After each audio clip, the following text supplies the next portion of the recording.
ക്രൈസ്തലോ കർത്താവിൻ്റെ ധന്യമായ തിരുനാമത്തിന് മഹത്വം. കൃപയാൽ എൻ്റെ ആദരണീയ സുഹൃത്ത് ബ്രദർ ഇ.എസ്. തോമസ് അവരോട് ചേർന്ന് ഈ കാലഘട്ടം ഏറെ ചർച്ച ചെയ്യേണ്ട, നവമാധ്യമ ലോകം ഏറെ വിശകലനം ചെയ്യേണ്ട, ക്രൈസ്തവ സമൂഹം പുനർവിചിന്തനം ചെയ്യേണ്ട, അത് ട്രിനിറ്റേറിയന്മാർ എന്ന് മാത്രമല്ല വണ്ണ സുഹൃത്തുക്കൾ പോലും പഠിക്കേണ്ട ഒരു സുപ്രധാന വിഷയം നിങ്ങളുടെ ശ്രദ്ധയിലേക്ക് കൊണ്ടുവരുവാൻ ഞങ്ങൾ ആഗ്രഹിക്കുകയാണ്.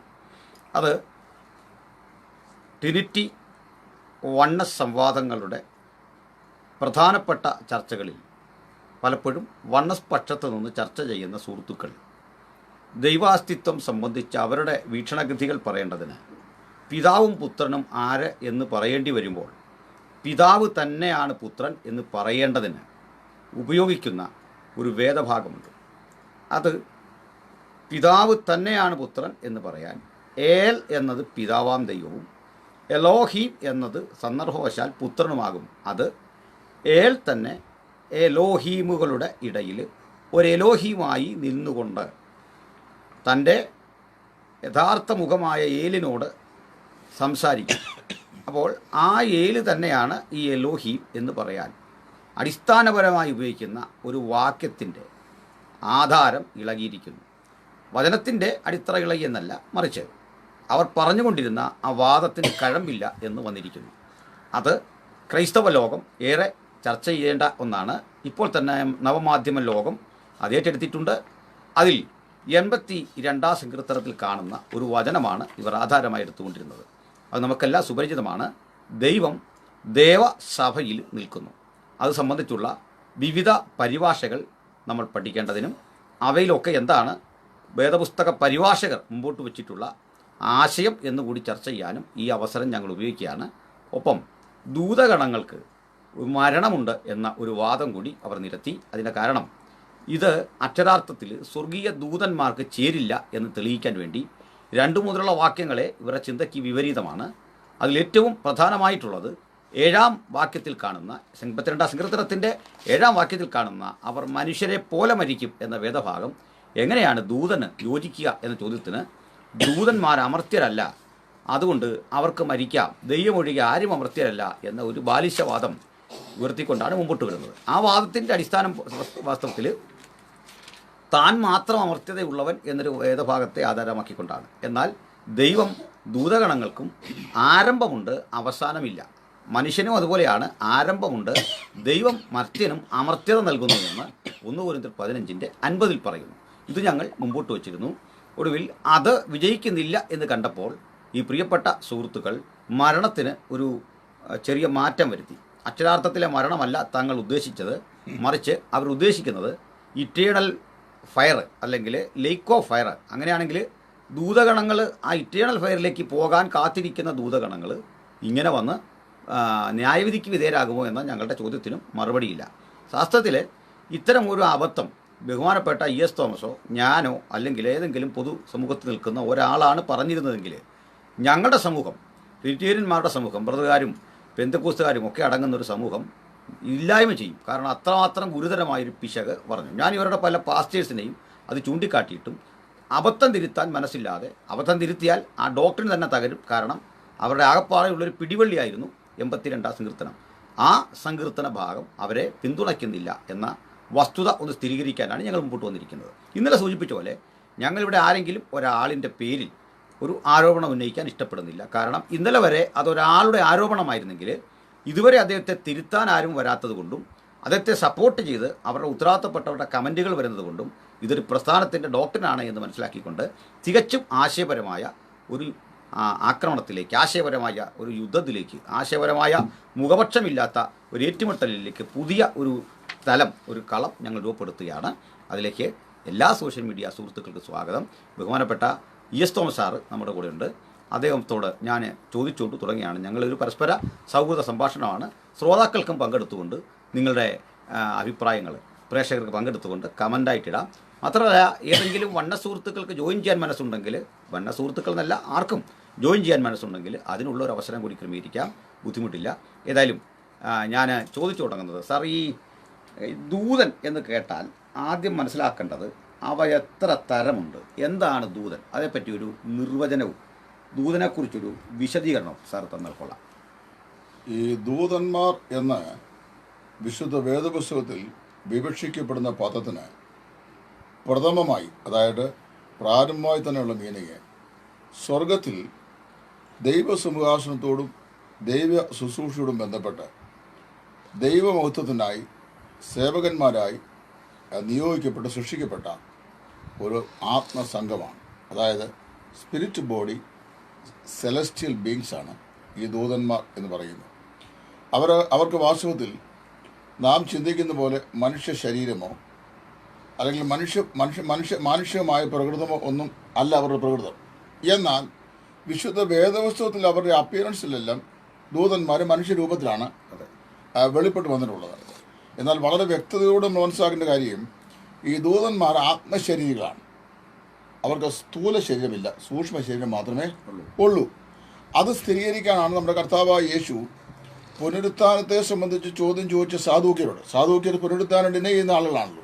അപ്പോൾ മർക്കോസിന്റെ സുവിശേഷത്തിൽ പുനരുത്ഥാനത്തിൽ ഇവൾ ആർക്ക് ഭാര്യയായിരിക്കും, ഈ 7 പേരിൽ ഒരുവർ ആർക്ക് ഭാര്യയായിരിക്കും ചോദിച്ചപ്പോൾ പുനരുത്ഥാനത്തിൽ അവർ വിവാഹം കഴിക്കുന്നില്ല, വിവാഹത്തിന് കൊടുക്കപ്പെടുന്നുമില്ല, എല്ലാവരും ദൂതതുല്യരായിരിക്കും എന്ന് പറഞ്ഞു കഴിഞ്ഞാൽ അവരാരും സ്ഥൂല ശരീരമുള്ളവരായിരിക്കില്ല, സൂക്ഷ്മ ശരീരങ്ങൾ ആയിരിക്കും. അതുകൊണ്ട് സ്ഥൂല ശരീരമില്ലാത്തതുകൊണ്ട് അവർക്ക് വിവാഹത്തിൻ്റെ ആവശ്യവും വരുന്നില്ല എന്ന് കർത്താവ് സ്ഥിരീകരിച്ച് പറഞ്ഞതും അങ്ങനെ തന്നെയാണ്. അപ്പോൾ അങ്ങനെ വരുമ്പോൾ അടിസ്ഥാനപരമായി നമ്മൾ മനസ്സിലാക്കേണ്ടത് ദൂതന്മാരെന്ന് പറഞ്ഞു കഴിഞ്ഞാൽ സ്വർഗത്തിലെ സേവകാത്മാക്കളായ ശുശ്രൂഷകന്മാരാണ്. അത് അവരെ രക്ഷിക്കപ്പെടുവാനുള്ളവരുടെ ശുശ്രൂഷയ്ക്കും സേവകാത്മാക്കളായി ശുശ്രൂഷകന്മാരായി നിയോഗിച്ചിട്ടുണ്ട് എന്ന് എബ്രായത്തിൽ അത് 1-ാമത്തേത് പറഞ്ഞിട്ടുമുണ്ട്. അതായത് അവർ രക്ഷിക്കപ്പെടുവാനുള്ളവരുടെ സേവകാത്മാക്കരായ ശുശ്രൂഷകന്മാർ അല്ലയോ എന്ന് അപ്പോസ്തലൻ സൂചിപ്പിക്കുകയും ചെയ്തിട്ടുണ്ട്. അപ്പോൾ അവരുടെ അസ്തിത്വം, അവരുടെ സൃഷ്ടിപ്പ്, അവരുടെ ശുശ്രൂഷ, അവരുടെ നിയോഗം ഇതെല്ലാം ഹെവൻ ബൗണ്ടാണ്, അതായത് സ്വർഗത്തോട് ബന്ധപ്പെട്ടാണ് ഇരിക്കുന്നത്. ഇനിയും അവരുടെ റാങ്കിനെ സംബന്ധിച്ച് അല്ലെങ്കിൽ അവർക്കുണ്ടാകുന്ന ഏതെല്ലാം ശ്രേണികൾപ്പെട്ടവരാണ് ഈ ദൂതന്മാരെന്ന് ചോദിച്ചു കഴിഞ്ഞാൽ, ദൂതന്മാർ വ്യക്തതയോടുകൂടെ വിവിധ ശ്രേണികൾ തിരുവഴുത്തിൽ ഏർപ്പെടുത്തിയിട്ടുണ്ട്. അതായത് അതിലേറ്റവും ആദ്യം വരുന്നത് ദൈവത്തിൻ്റെ ആർച്ചേഞ്ചൽസാണ്, അതായത് പ്രധാന ദൂതന്മാർ. വെളിപ്പെടുത്തപ്പെട്ടിരിക്കുന്ന ദൈവവചനത്തിൻ്റെ അടിസ്ഥാനത്തിൽ 3 പേരാണ് ആർച്ചേഞ്ചലായിട്ട് വേദപുസ്തകത്തിൽ പറയപ്പെടുന്നത്. ആദ്യത്തെ ആൾ ലൂസിഫർ ആയിരുന്നു. ആ ലൂസിഫറാണ് ദൈവസേനയിൽ നിഗളിതനായി വെട്ടേറ്റ് ഭൂമിയിലേക്ക് നിബന്ധിച്ചത് എന്ന് യഹസ്കേൽ പ്രവാചകന്റെ പുസ്തകം 28, യെശയ്യാ പ്രവാചകന്റെ പുസ്തകം 14 അധ്യായങ്ങളിലെ വിവരണങ്ങളിലൂടെ സമസ്ത ക്രൈസ്തവ ലോകവും വിശേഷാൽ വ്യാഖ്യാന ലോകവും അത് വിശ്വസിച്ചു വരുന്നു. എന്നാൽ ഇതിന് ശേഷം നമ്മൾ വായിക്കുന്ന 2 ആർച്ചേഞ്ചലിനെ കുറിച്ചുള്ളൂ, അതായത് ഗബ്രിയേലും മീഖായേലും. അതിൽ ഗബ്രിയേലിനെ 2 പ്രധാനപ്പെട്ട ഒക്കേഷനിൽ, അതായത് മറിയയുടെ ഗർഭത്തിൽ യേശു ഉരുവാകുന്ന പ്രക്രിയയെ സംബന്ധിച്ചുള്ള മറിയോടുള്ള വന്ദനം പറിച്ചുള്ള സംഭാഷണം അത് അറിയിക്കേണ്ടതിനും, പിന്നെ ദാനിയേൽ പ്രവാചകനെ ഇസ്രായേലിൻ്റെ ഭാവികാല പരിപാടികളെ സംബന്ധിച്ച് അറിയിക്കുവാൻ ദൈവം നിയോഗിച്ചയച്ച ആ നിയോഗത്തോട് ബന്ധത്തിൽ ദാനിയേൽ പ്രവാചകന്റെ പുസ്തകത്തിലും 2 ഒക്കേഷനിൽ ഗബ്രിയേലിനെ നമ്മൾ വെളിപ്പെട്ട് കാണുന്നുണ്ട്. പിന്നെ മീഖായേലിനെ സംബന്ധിച്ചും നമ്മൾ വായിക്കുന്നുണ്ട്. അത് വെളിപ്പാട് പുസ്തകമാണ് കൂടുതലും നമ്മൾ വായിക്കുന്നത്. അപ്പോൾ ഇപ്പോൾ ശേഷിക്കുന്ന ഉന്നതമായ ശ്രേണിയിൽ മീഖായേൽ, അതുപോലെ തന്നെ ഗബ്രിയേൽ 2 പ്രധാന ദൂതന്മാർ. അത് കഴിഞ്ഞാൽ പിന്നുള്ളത് സെറാഫുകളാണ്. യെശയ്യാ പ്രവാചകന്റെ പുസ്തകം 6-ാം അധ്യായത്തിൻ്റെ 1 മുതലുള്ള വാക്യങ്ങൾ വായിക്കുന്നു. സെറാഫുകൾ അവൻ്റെ ചുറ്റും ഇരുന്നു, 6 ജനമുള്ളവരായിരുന്നു. 2 കൊണ്ട് മുഖം മൂടി, 2 കൊണ്ട് പാദം മൂടി, 2 കൊണ്ട് പറന്നു. സൈന്യങ്ങളുടെ ദൈവമായ യഹോവ പരിശുദ്ധൻ പരിശുദ്ധൻ പരിശുദ്ധൻ എന്നിങ്ങനെ ദൈവസിംഹാസനമുമ്പാകെ അവർ ആർത്തുകൊണ്ടിരുന്ന് വായിക്കുന്നുണ്ട് സെറാഫികൾ. ആ സെറാഫികൾ കഴിഞ്ഞാൽ പിന്നെ ഉള്ളത് ദൈവത്തിൻ്റെ ഇപ്പോഴത്തെ ദൂതന്മാർ വിശുദ്ധൂതന്മാരും അശുദ്ധന്മാരാണ് പറയണമല്ലോ. അതിൽ വിശുദ്ധ ദൂതന്മാരായി ശുശ്രൂഷ ചെയ്യുന്ന സാധാരണ ദൂതന്മാരാണ്. ആ സാധാരണ ദൂതന്മാരായ ആളുകൾ അവർക്കുള്ള പ്രത്യേകമായ നിയോഗങ്ങളും ശുശ്രൂഷകളും വ്യത്യസ്തമായി വേദപുസ്തകത്തിൻ്റെ ഇതര ഭാഗങ്ങളിൽ രേഖപ്പെടുത്തിയിട്ടുണ്ട്. എന്നാൽ സ്വർഗത്തിൽ വെച്ച് പാപം ചെയ്തവരായി ഭൂമിയിലേക്ക് അല്ലെങ്കിൽ അഗാധകൂപത്തിലേക്ക് അല്ലെങ്കിൽ ബന്ധനത്തിലേക്ക് നിബന്ധിക്കപ്പെട്ട ദോഷഗതികളായ അല്ലെങ്കിൽ ദോഷം ചെയ്ത ദുഷ്ടന്മാരായ ദൂതന്മാരെ സംബന്ധിച്ചും വേദപുസ്തകത്തിൽ പറഞ്ഞിട്ടുണ്ട്. അപ്പോൾ ദൈവത്തിൻ്റെ പ്രധാന ദൂതന്മാർ, സിറാഫുകൾ, കെരൂബുകൾ, പിന്നെ ഈ സാധാരണ ദൂതന്മാരായ ദൈവത്തിൻ്റെ ആജ്ഞാനുവർത്തികളായ സാധാരണ ദൂതന്മാർ, എന്നാൽ അവരിൽ തന്നെ പാപം ചെയ്ത ദൂതന്മാർ എന്നിങ്ങനെയുണ്ട്. ഇതേ ദൂതൻ എന്ന പദം ദൈവ സന്ദേശം ക്യാരി ഔട്ട് ചെയ്യുന്ന മനുഷ്യനോട് ബന്ധത്തിലും വേദോസിനകത്ത് പറഞ്ഞിട്ടുണ്ട്. പക്ഷേ മനുഷ്യൻ എന്തല്ല, ഈ ദൂതനല്ല, അവൻ ആത്മജീവിയും സാർ, അല്ല. അതിലൊരു ഒരു വസ്തു ക്ലാരിറ്റി ജനങ്ങൾക്ക് വേണ്ടി കൊടുക്കേണ്ട ഒരു ഭാഗമുള്ളത്. പറഞ്ഞാൽ 2 രാജാക്കന്മാരുടെ പുസ്തകം 1-ാം അധ്യായത്തിൽ മനുഷ്യരെ മലക്കുകൾ എന്ന് തന്നെ വിളിച്ചിരിക്കുകയാണ്. അപ്പം ഞാൻ മനസ്സിലാക്കുന്നത് ശരിയല്ലെങ്കിലും തിരുത്തണം. ഞാൻ മനസ്സിലാക്കുന്നത് 2 രാജാക്കന്മാർ 1-ാം അധ്യായം 2 മുതലുള്ള വാക്യങ്ങൾ. അവിടെ ഞാൻ വായിക്കാം.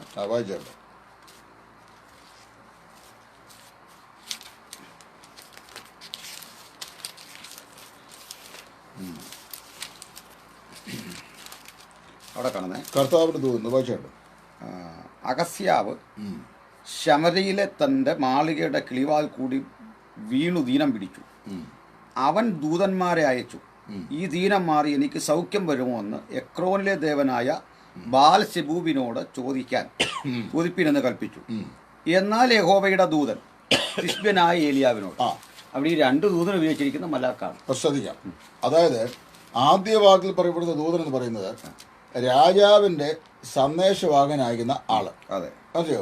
മയിൽ വാഹകൻ എന്നൊക്കെ നമ്മൾ പറയല്ലേ, നമ്മുടെ ഇവിടുത്തെ മയൂര സന്ദേശം പോലുള്ള മയിൽ വാഹകൻ എന്ന് പറയില്ലേ.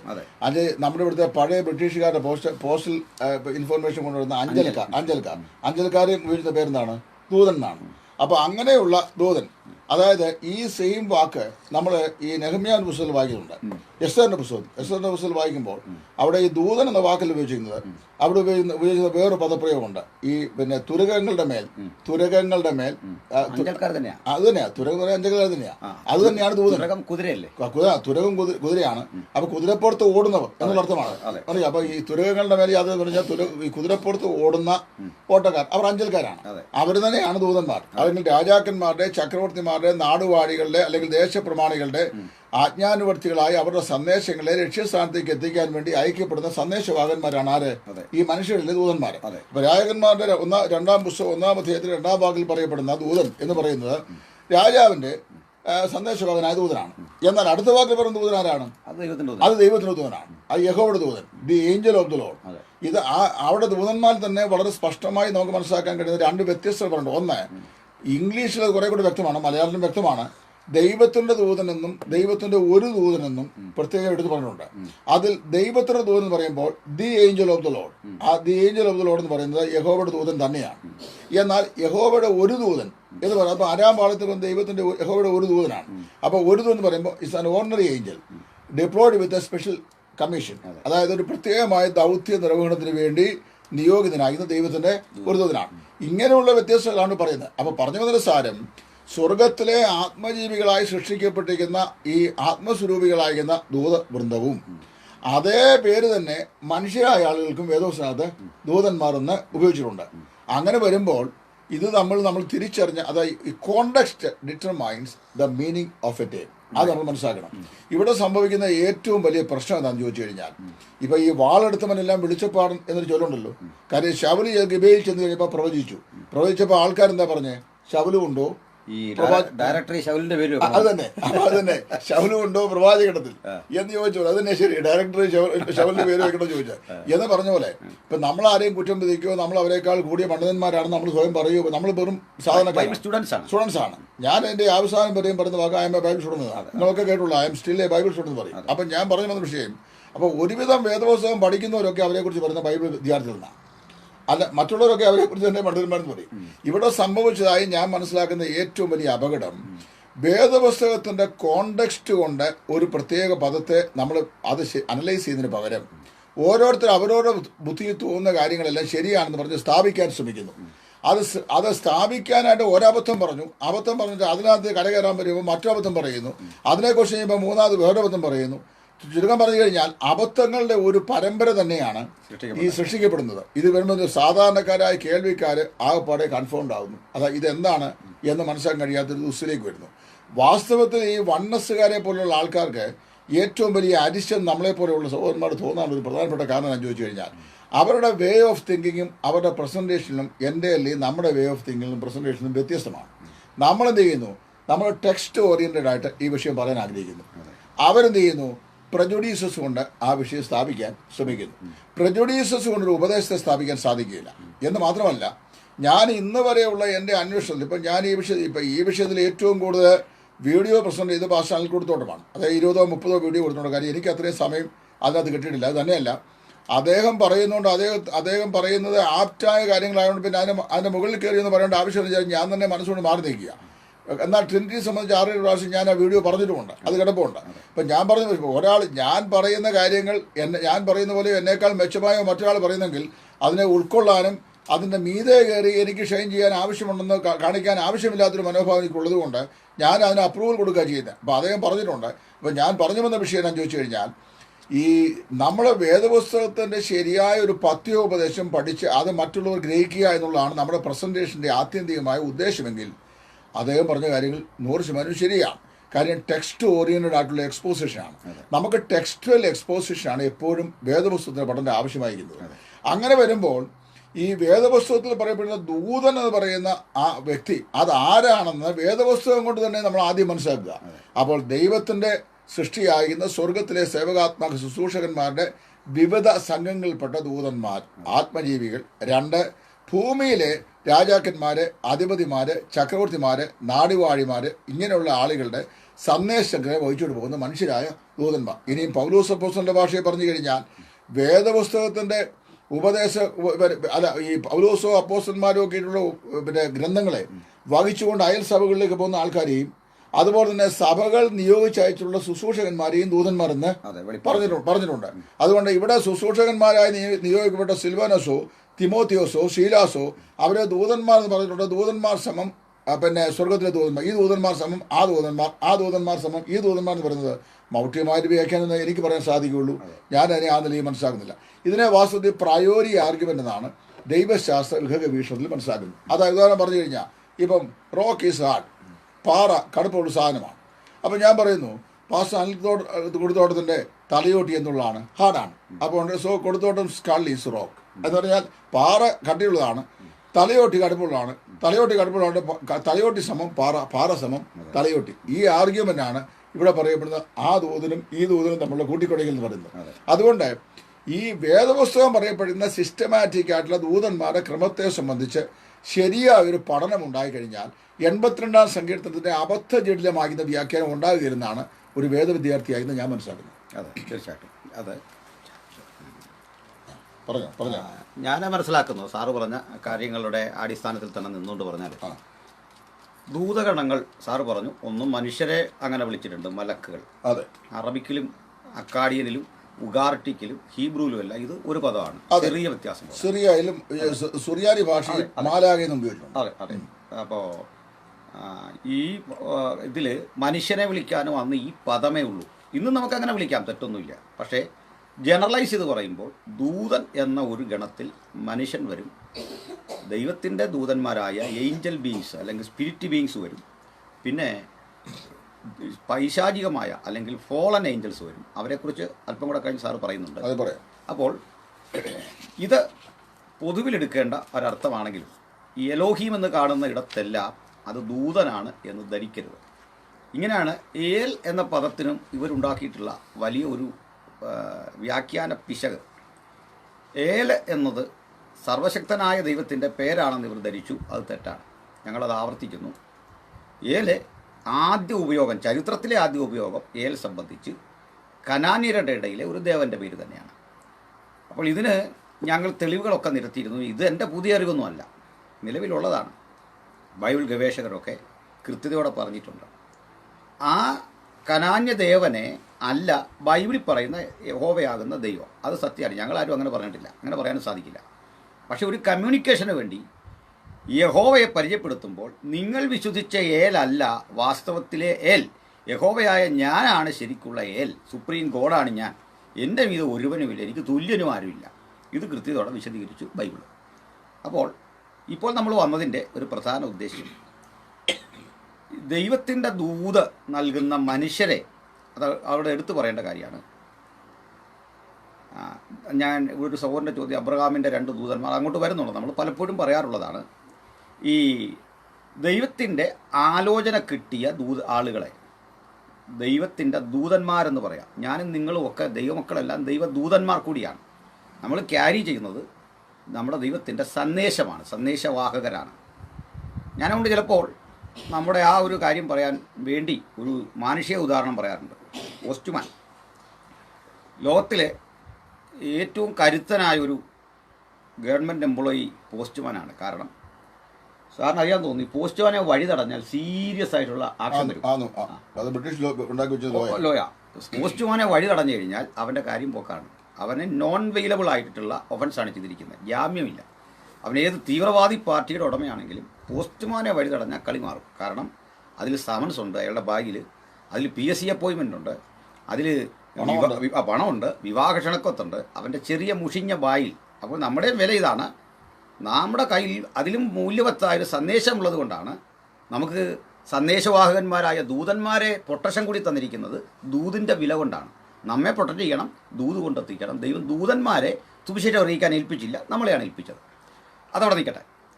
അപ്പോൾ ഈ ദൂതന്മാരാണോ 82 സങ്കീർത്തനത്തിൽ പറയുന്ന ആളുകൾ? ഞങ്ങൾ വ്യത്യസ്ത പരിഭാഷകൾ നിങ്ങളെ ഒന്ന് വായിച്ചു കേൾപ്പിക്കാം. സാറിൻ്റെ പക്കൽ കണിയാമ്പറമ്പിൽ അച്ഛൻ്റെ അദ്ദേഹത്തിൻ്റെ പെഷിത്ത ട്രാൻസ്ലേഷൻ ഓഫ് മലയാളം, അതിൻ്റെ മലയാളം നമ്മുടെ കയ്യിലുണ്ട്. അദ്ദേഹം അതിൽ ഉള്ള ആ വാക്യം ഒന്ന് വായിക്കും. സുറിയാനി എന്നുള്ള പരിഭാഷയാണ്. അത് കേട്ടാൽ വളരെ ഈ ആപ്റ്റായിട്ടുള്ളൊരു പരിഭാഷയാണ്. വായിക്കാം. ഞാൻ അത് ഒന്ന് വായിച്ചു കേൾപ്പിക്കാം, നിങ്ങൾ കേൾക്കുക. സുറിയാനി പെഷീത്തോ ട്രാൻസ്ലേഷൻ വരുന്നത് എന്താണെന്ന് ആദ്യം ഞാനൊന്ന് പറഞ്ഞേക്കാം. അതല്ല ഇനി അതിൻ്റെ പേരിൽ ഇനി ഒരു പ്രശ്നം ഉണ്ടാകും. അതായത് നിലവിൽ ചരിത്രത്തിൽ അവൈലബിൾ ആയിട്ടുള്ള പൗരാണികത അവകാശപ്പെടാവുന്ന കൈയെഴുത്ത് പ്രതികൾ, പൗരാണികത അവകാശപ്പെടാവുന്ന കൈയെഴുത്ത് പ്രതികളിൽ ഏറ്റവും പുരാതനമായ ഒന്നാണ് ഈ പെഷീറ്റോ കൈയെഴുത്ത് പ്രതി, അതായത് ഈ സുറിയാനിയുടെ ഓൾഡ് വേർഷൻ എന്ന് പറയുന്നത്. അപ്പം ഈ കോഡക്സ് സൈനാറ്റിക്സ്, കോഡക്സ് ഈജിപ്ഷ്യൻ, ഇതൊക്കെ ഇതിനകത്ത് വരും. അപ്പം ഞാൻ പറയുന്നത് അങ്ങനെയുള്ള ഏറ്റവും പൗരാണികത്വം അവകാശപ്പെടാൻ കഴിയുന്ന ഒരു സിറിയക്ക് വേർഷനിൽ നിന്ന് നമ്മുടെ കണിയാമ്പറമ്പിൽ കോർ എപ്പിസ്കോപ്പ അവറുകൾ തർജ്ജമ ചെയ്ത ഈ വിശുദ്ധ ഗ്രന്ഥത്തിലെ വാക്യമാണ് ഞാൻ ഈ വായിച്ചു കേൾപ്പിക്കുന്നത്. കേട്ടോ, 82 സങ്കീർത്തനം. അവിടെ ഇങ്ങനെ പറയുന്നു: ദൈവം മാലാകമാരുടെ ഇടയിൽ നിന്നു താൻ മാലാകമാരുടെ മധ്യേ ഇരുന്ന് ന്യായം വിധിക്കും. ദൈവം മാലാകമാരുടെ ഇടയിൽ നിന്ന് മാലാകമാരുടെ മധ്യേ ഇരുന്ന് ന്യായം വിധിക്കും. എത്രത്തോളം നിങ്ങൾ ഈ മാലാകമാർ അന്യായമായി വിധിച്ച് ദുഷ്ടന്മാരുടെ മുഖപക്ഷം ചെയ്യും. അനാഥരുടെയും സാധുക്കളുടെയും സങ്കടം കേട്ട് ദരിദ്രന്മാർക്കും എളിയവർക്കും വേണ്ടി നീതി നടത്തുകയും ദുഷ്ടന്മാരുടെ കയ്യിൽ നിന്ന് ദരിദ്രരെയും പാവപ്പെട്ടവരെയും രക്ഷിപ്പീൻ. എന്തെന്നാൽ അവർ ഈ പാവപ്പെട്ടവരും ഈ ദരിദ്രരും വിധവന്മാരും അനാഥരും അന്ധകാരത്തിൽ നടക്കുന്ന ഗ്രഹിക്കുന്നില്ല, തിരിച്ചറിയുന്നില്ല. ഭൂമിയുടെ അടിസ്ഥാനമൊക്കെ ഇളകി. നിങ്ങൾ ദൈവങ്ങൾ എന്നും നിങ്ങളെല്ലാവരും അത്യുന്നതിൻ്റെ മക്കളെന്നും ഞാൻ പറഞ്ഞിട്ടുണ്ടല്ലോ. ഇതേ വാക്യാണ് കർത്താവായ യേശു പിന്നീട് ആവർത്തിക്കുന്നു. യോഹന്നാൻ 10:37. അതെ, നിങ്ങൾ ദൈവങ്ങളെന്ന്. അപ്പം ഭൂമിയിലെ മനുഷ്യരെ ദേവന്മാരെന്ന് നിങ്ങൾ വിളിക്കുന്നു. എങ്കിൽ പിന്നെ ഞാൻ മെഷിയാണ് നിങ്ങൾക്ക് അംഗീകരിക്കാൻ കഴിയാതെ പോകുന്നത് എന്താണെന്നാണ്, അല്ലെങ്കിൽ ഞാൻ ദൈവമാണെന്ന് ഞാൻ പറഞ്ഞാൽ നിങ്ങൾക്ക് എന്ത് അതിശോക്തി അതിനകത്തുള്ള കർത്താവ് ചോദിക്കുന്നത്. അപ്പം ഇനി വായിച്ചാട്ടെ, ഇതാണ് ഇവിടുത്തെ. ഇനി അടുത്ത ഒരു വാക്കുണ്ട്: എന്നാൽ ഇനി നിങ്ങൾ മനുഷ്യരെ പോലെ മരിക്കും. നിങ്ങൾ ഈ മാലാകമാർ, നിങ്ങൾ മനുഷ്യരെ പോലെ മരിക്കും. പ്രഭുക്കന്മാർ ഒരുവനെ പോലെ വീഴും. ദൈവമേ, എഴുന്നേറ്റ് ഭൂമിയെ വിധിക്കണമേ, സകല ജാതികളും അവന്റെ അവകാശമല്ലോ എന്നാണ് ഇത് ഈ പെഷീത്തോ ട്രാൻസ്ലേഷനിൽ ഇതേ എഴുതിയിട്ടുള്ളത്, ഈ കണിയാമ്പറമ്പിൽ എഴുതിയിട്ടുള്ളത്. ഈ ടിൻഡയിലിന്റെ പരിഭാഷ നോക്കുന്നു. ടിൻഡയിൽ പരിഭാഷയിൽ God stands up to open heaven's court.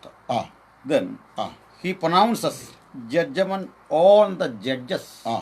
Judgement on the judges ആണ്. അതായത് ന്യായാധിപന്മാരുടെ മേൽ അല്ലെങ്കിൽ ജഡ്ജിമാരുടെ മേൽ എന്ത് ചെയ്യുന്നു?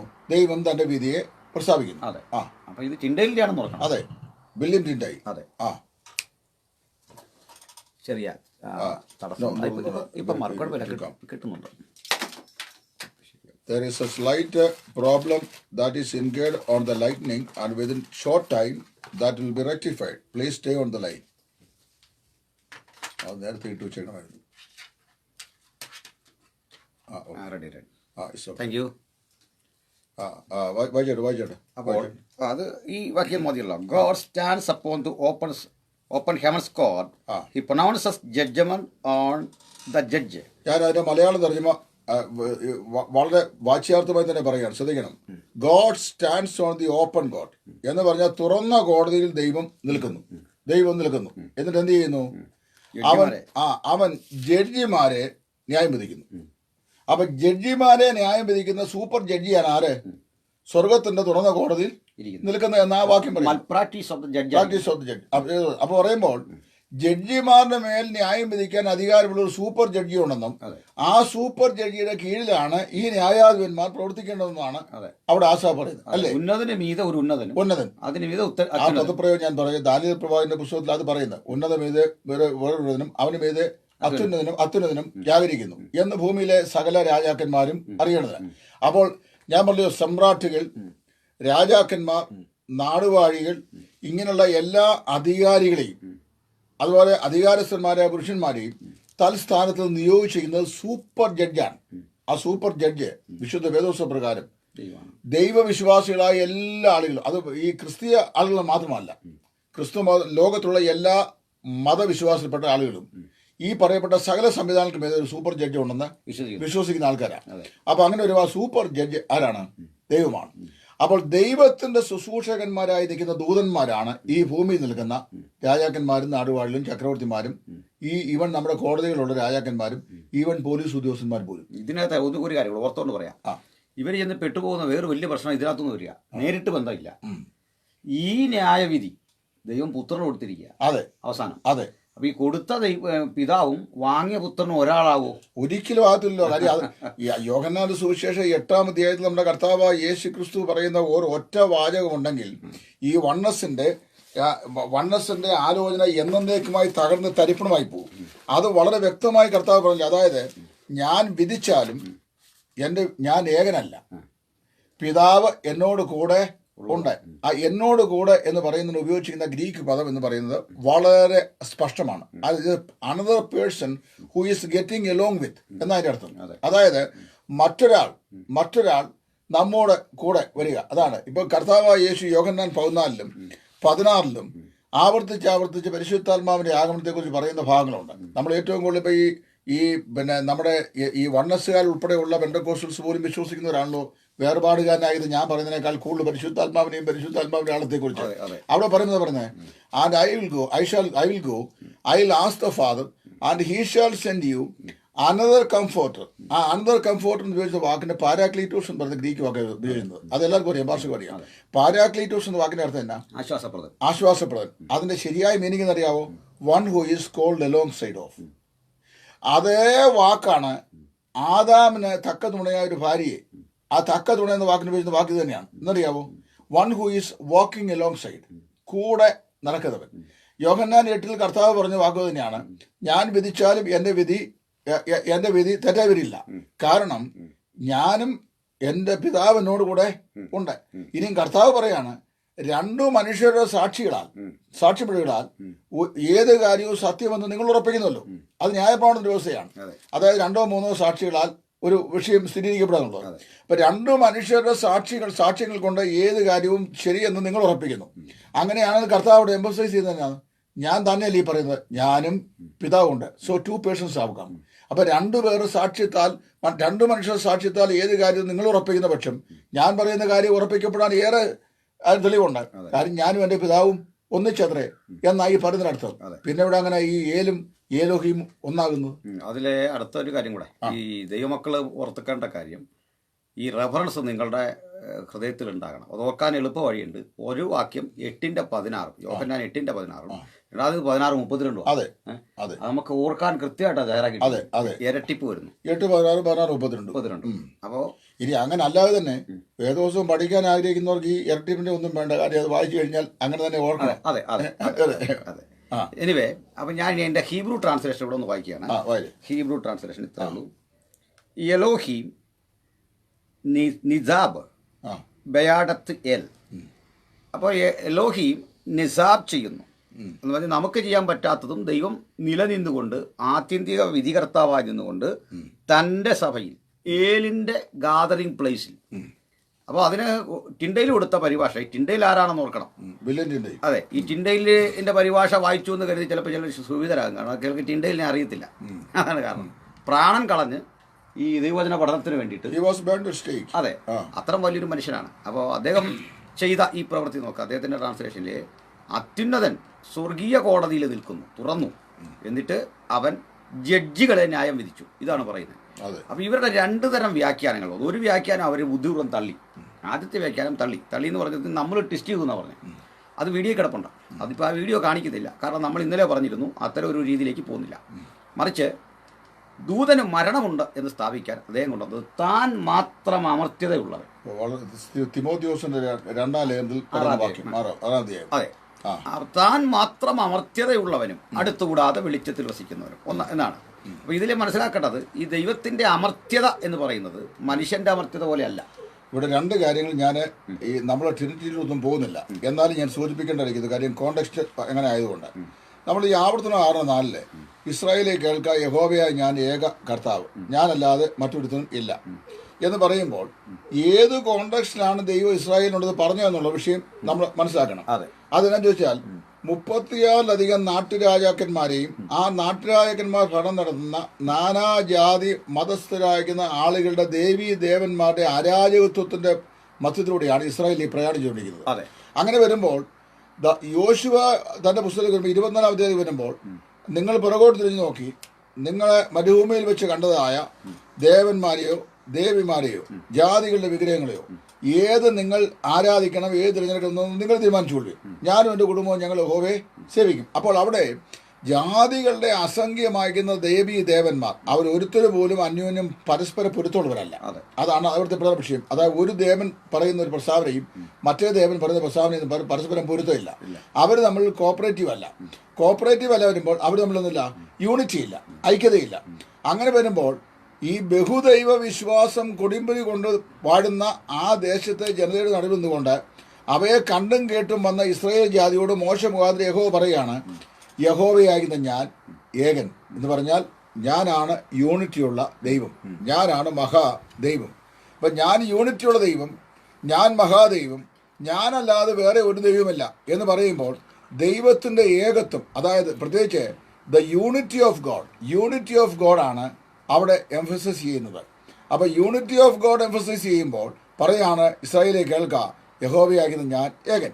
ഇനിയും അത് പറഞ്ഞു വരുമ്പോൾ ഒരു കാര്യം കൂടെ നമ്മൾ പ്രത്യേകം മനസ്സിലാക്കേണ്ട വിഷയം എന്ന് ചോദിച്ചു കഴിഞ്ഞാൽ ആ ഏകത്വം എന്ന് പറയുന്നത് ദൈവത്തിൻ്റെ സിംഗുലാരിറ്റി, അതായത് ദൈവം ഏകനാണ് എന്നുള്ളത് കൊണ്ട് ദൈവ തൃത്വത്തെ നിരാകരിക്കാൻ കഴിയുന്ന ഒരു പരാമർശവും ആ വേദഭാഗത്തില്ല.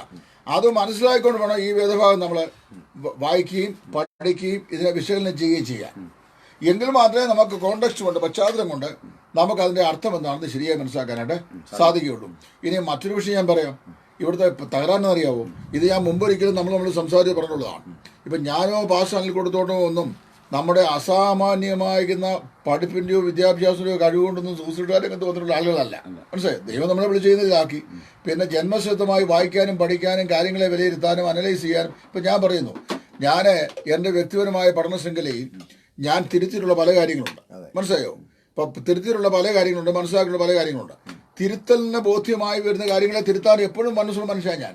ഇപ്പം ഇവിടെ നമ്മൾ മനസ്സിലാക്കുന്ന വിഷയം നമുക്കൊക്കെ ഉള്ളൊരു പഠന സാധ്യത ഞാൻ ചോദിച്ചു കഴിഞ്ഞാൽ നമ്മൾ ഈ വിഷയം പഠിക്കുമ്പോൾ അതിൻ്റെ പശ്ചാത്തലം പഠിക്കുന്നു.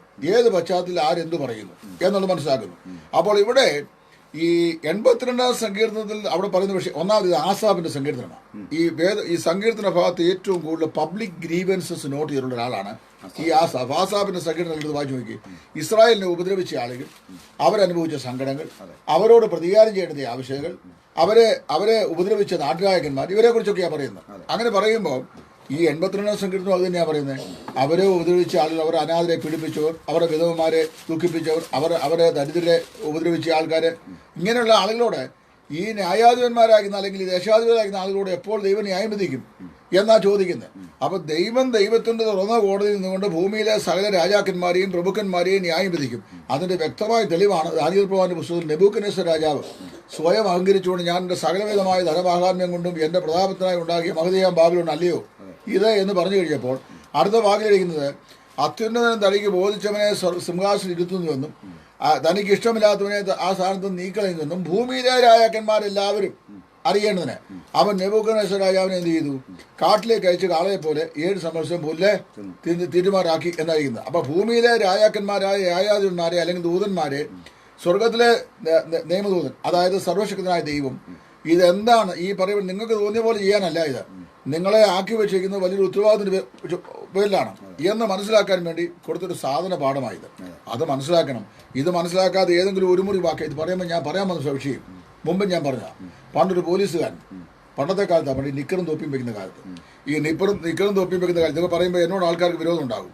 അപ്പോൾ എന്നാലും എനിക്ക് പ്രശ്നമില്ല, കാര്യം എന്നോട് വിരോധിക്കുന്ന ഒരുപാട് പേരുണ്ടല്ലോ. അത് കർത്താവിന് മുതലായതുകൊണ്ട് എനിക്ക് പ്രശ്നമേ അല്ല. അപ്പം ഞാൻ പറഞ്ഞത് ഒരു പോലീസുകാരനെ പണ്ടത്തെ കാലത്ത് ജീപ്പയിൽ പോവുക, മുമ്പോട്ട് തള്ളിക്കുന്ന നിക്കറും ആ തലയിലെ കൂമ്പി ചുവപ്പിയൊക്കെ ഉള്ളതാണ്. അപ്പോൾ ഒരു തയ്യൽ മിഷനുമായിട്ട് ഒരു കട വരാൻ തെളിയും. ഒരു കാക്കി നിക്കറിൻ്റെ തുണി കണ്ടതിനോട് പറഞ്ഞു, ഞാൻ പോയി 2 മണിക്കൂറിനും പോരും, ഇതുകൊണ്ട് നീ ഒരു നിക്കർ നീക്ക് തയ്ച്ചു വെച്ചേക്കണം, വെച്ചില്ലെങ്കിൽ ചവിട്ടി, പോലീസ് ഭാഷയല്ലേ, ചവിട്ടി നടു പിടിക്കും എന്ന് പറഞ്ഞു. ഇവൻ ആളിലെ പോലും വിറച്ചു. നമ്മളൊക്കെ പണ്ട് പോലീസുകാർ ബൂട്ട് വിട്ട് വിടുമ്പോൾ പേടിച്ചില്ലേ? ഇവൻ തിരിച്ചു വന്നപ്പോൾ നിക്കർ തയ്ച്ചു. പോലീസിന്റെ കൈയും കാലും കയറിക്കില്ല. കാരണം അറിയാവോ ഇതെന്താടാന്ന് ചോദിച്ചു. ഉടനെ അവൻ പറഞ്ഞറിയാവോ, ഏമാനെ അടിയനൊരു ചെരുപ്പ് കുത്തിയാണ്, ഇത് അങ്ങ് പറഞ്ഞ വാക്കുകൾ പേടിച്ച് ഞാൻ ചെയ്തതാ എന്ന് പറഞ്ഞു. മനസ്സിലായോ? ചെരുപ്പ് കുത്തരയിൽ നിക്കർ തയ്ക്കാൻ കൊടുത്തു കഴിഞ്ഞാൽ അവൻ നിക്കർ തയ്ക്കാൻ അറിയാവോ എന്ന് പറഞ്ഞ പോലെ വേദപുസ്തകത്തിന്റെ വ്യാഖ്യാനം എല്ലാവർക്കും അനായാസം ചെയ്യാവുന്നൊരു കാര്യമല്ല. അങ്ങനെയാണെങ്കിൽ നമ്മുടെ ഇവിടുത്തെ സെക്യുലർ ഫീൽഡിലേക്ക് നമ്മളെക്കാൾ വിദ്യാസമ്പന്നരായ പല മഹാന്മാരുടെ അടുത്ത് ഈ വേദപുസ്തകം ഇതുകൊണ്ട് കൊടുത്തു കഴിഞ്ഞാൽ നമ്മൾ പറയുന്ന ഒരു വാക്കും അവർ പറയുകയില്ല.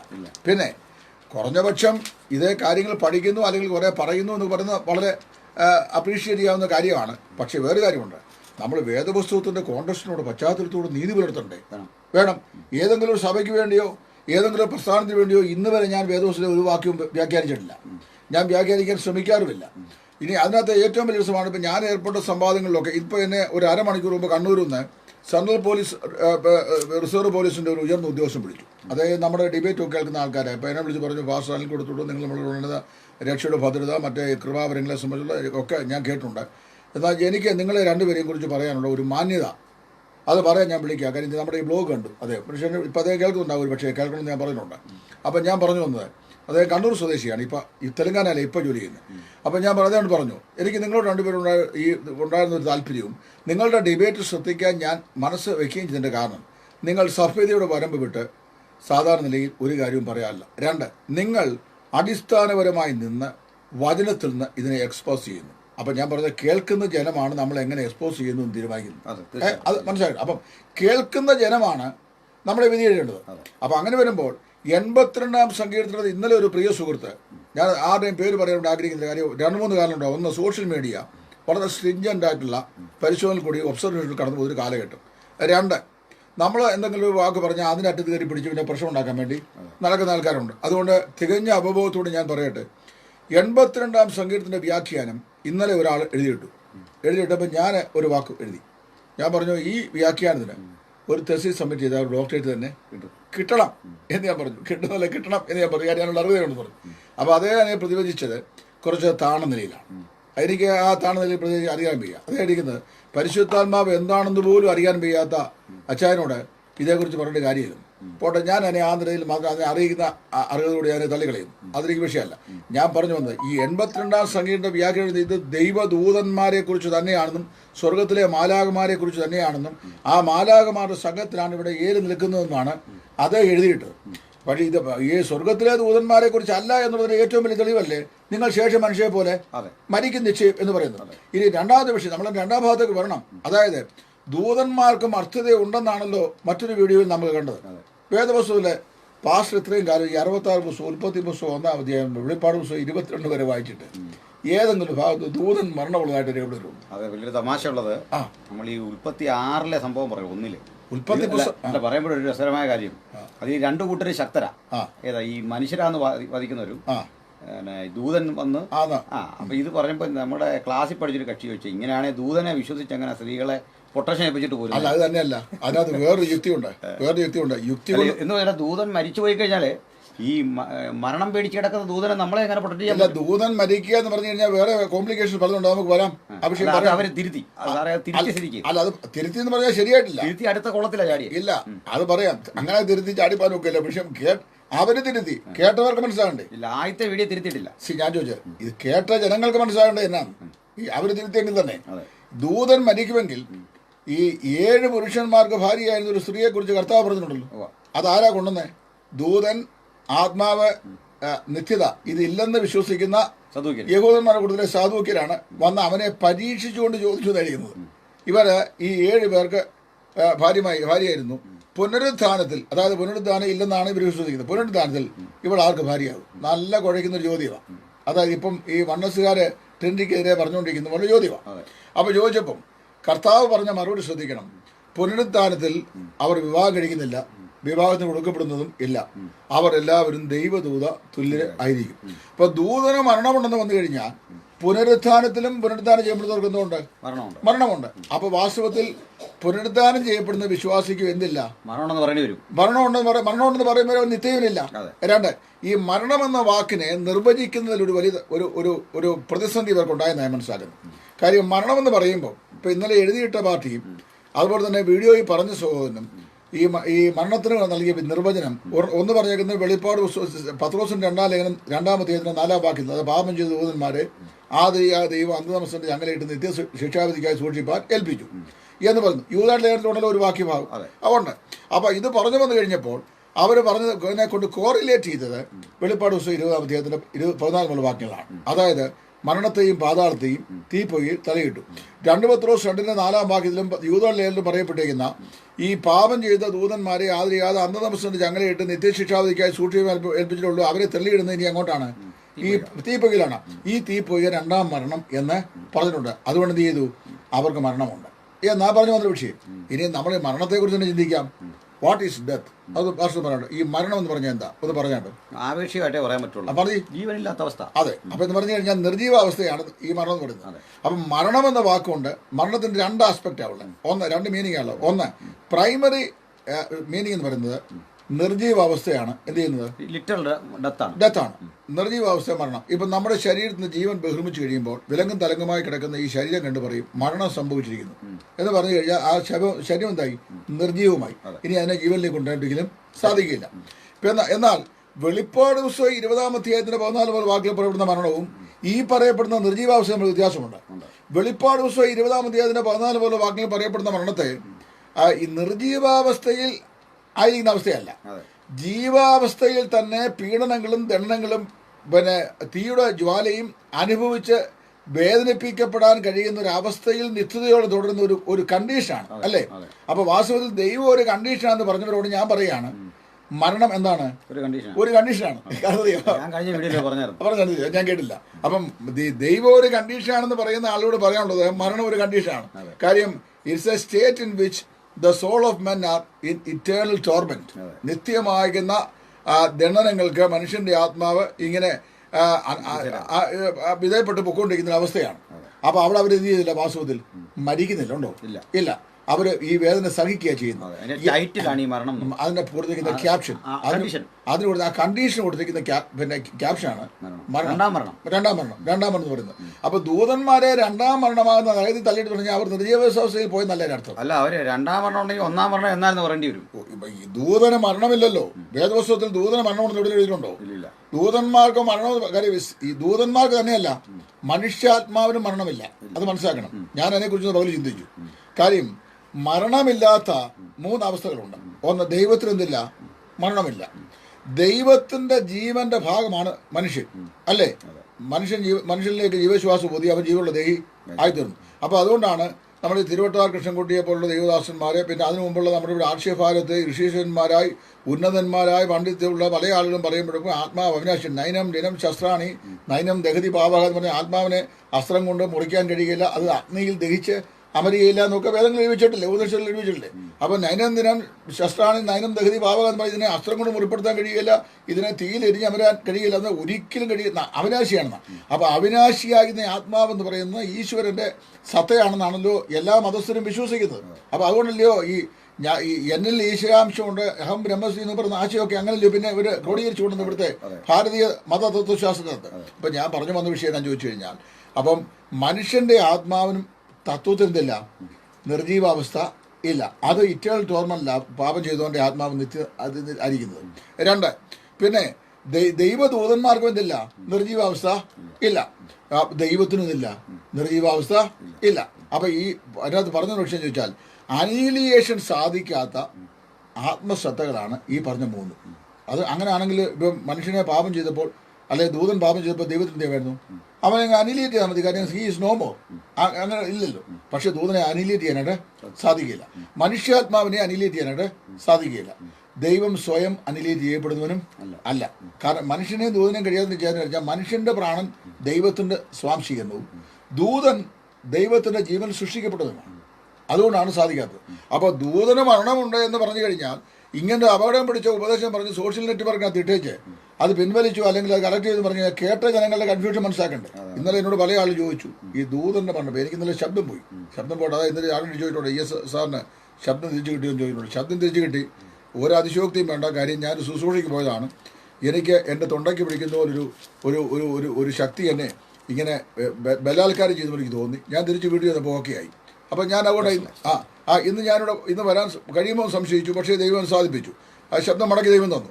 അപ്പം ഞാനീ പറയുന്നത് ഈ സകല പ്രയത്നവും ഇതിനു വേണ്ടി ചെയ്യുന്നതിൻ്റെ ഒരു അടിസ്ഥാന കാരണം എന്ന് പറയുന്നത് ഞങ്ങൾക്ക് എന്തെങ്കിലും പ്രത്യേക ലാഭേച്ഛ ഉണ്ടായിട്ടോ ഏതെങ്കിലും ഒരു പ്രത്യേക സമൂഹത്തോടോ വിഭാഗത്തോടോ വ്യക്തിപരമായ വിരോധം ഉണ്ടായിട്ടോ അല്ലെങ്കിൽ ഈ വണ്ണസ് തന്നെ പഠിപ്പിക്കുന്ന സഹോദരന്മാരുടെ വ്യക്തിപരാഗം ഉണ്ടായിട്ടോ അല്ല.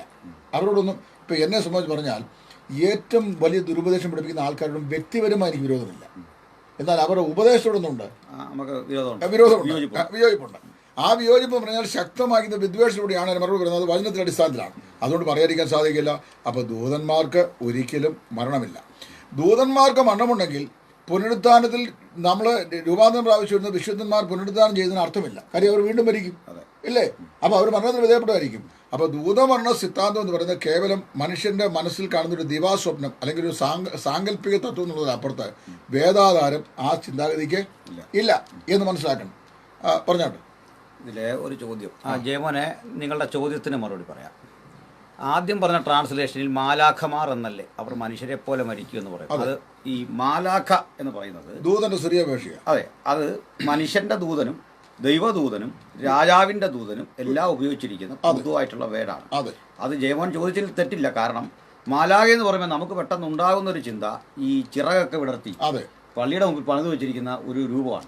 ആ രൂപത്തിൽ വലിയൊരു മിസ്റ്റേക്കാണ്. അതിൽ പെണ്ണായിട്ടാണ് വാർത്ത വെച്ചേക്കുന്നത്, നൈറ്റി ഇട്ടിരിക്കുന്നത്. ഇനി അത് തന്നെയല്ല, അവിടെ തന്നെയല്ല, ഈ സമാഗമന കൂടാരത്തിലെ ഈ നമ്മുടെ കെരൂബുകളുണ്ടോ, ഈ കെരൂബുകളുടെ നിർമ്മാണത്തെ സംബന്ധിച്ച് മോശയ്ക്ക് സിനായി വെച്ച് ദൈവം കാണിച്ചു കൊടുക്കുമ്പോൾ ഈ കാണിച്ചു കൊടുത്ത രൂപപ്രകാരമാണ് ബെസലേലോട് ഉഹാലിയോട് ഉണ്ടാക്കാൻ പറഞ്ഞത്. അവരുണ്ടാക്കി വെച്ചു.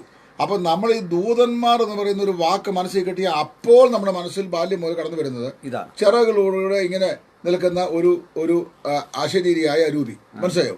അതിനെയാണ് നമ്മുടെ മനസ്സിൽ വരുന്നത്. ആ പിക്ചർ മനസ്സിൽ കിടക്കുന്നുണ്ടായി ഈ ആശയക്കുഴപ്പം ഉണ്ടാകുന്നത്. ദൂതന് ചിറകൊന്നും ആവശ്യമില്ല. ആത്മജീവിയായ ദൂതന് സഞ്ചരിക്കാൻ ചിറകിന്റെ ആവശ്യമുണ്ടോ? ഇല്ല. പിന്നെ ഈ സ്ഥലകാല പരിമിതികൾക്ക് വിധേയമല്ലാത്ത ആത്മജീവികൾക്ക് സഞ്ചാരത്തിനോ പിന്നെ സ്വാതന്ത്ര്യത്തിനോ ഒന്നും ഈ പറയപ്പെട്ട പരിമിതികൾ തടസ്സമായിട്ട് ഇരിക്കുന്നില്ല. അപ്പൊ അവർക്ക് ചിറകിന്റെ ഒന്നും ആവശ്യം ഇല്ല. മറയ്ക്കുന്ന കെരൂബ് എന്ന് പറയുന്ന ഒരു വിഭാഗത്തിന് ചിറവുള്ളതായിട്ട് എഴുതിയിട്ടുണ്ട്. അതുകൊണ്ട് ദൂതന്മാർക്കെല്ലാം ചിറവുണ്ടെന്നുണ്ടോ? ഇല്ല. അപ്പൊ മറയ്ക്കുന്ന കെരൂബുകൾക്ക് ചിറവുള്ളതായി പറയപ്പെടുന്നു എന്നുള്ളത് കൊണ്ട് പിന്നെ ദൂതന്മാർക്കെല്ലാം ചിറകുണ്ട് എന്ന് വ്യാഖ്യാനിക്കാൻ നമുക്ക് വേദോസ്വത്തി ഒരു വാക്കുകയില്ല. പിന്നെ അതുകൊണ്ട് ആ ചോദ്യത്തിന് അത് വലിയ അർത്ഥമില്ല.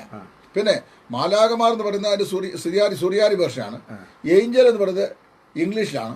ദൂതൻ എന്ന് പറയുന്നത് മലയാളമാണ്. ഇത് 3 പ്രവിശ്യകൾ ഉപയോഗിച്ചിട്ടുണ്ട്. അതെ, ഇവിടെ ആന്റണി റിനീഷ് എന്നൊരു സഹോദരൻ കമന്റ് ഇടുന്നു. വെളിപ്പാട് 20:14. അത് ഞങ്ങൾ കഴിഞ്ഞ ദിവസം ആന്റണി റിനീഷോട് പറഞ്ഞിരുന്നു.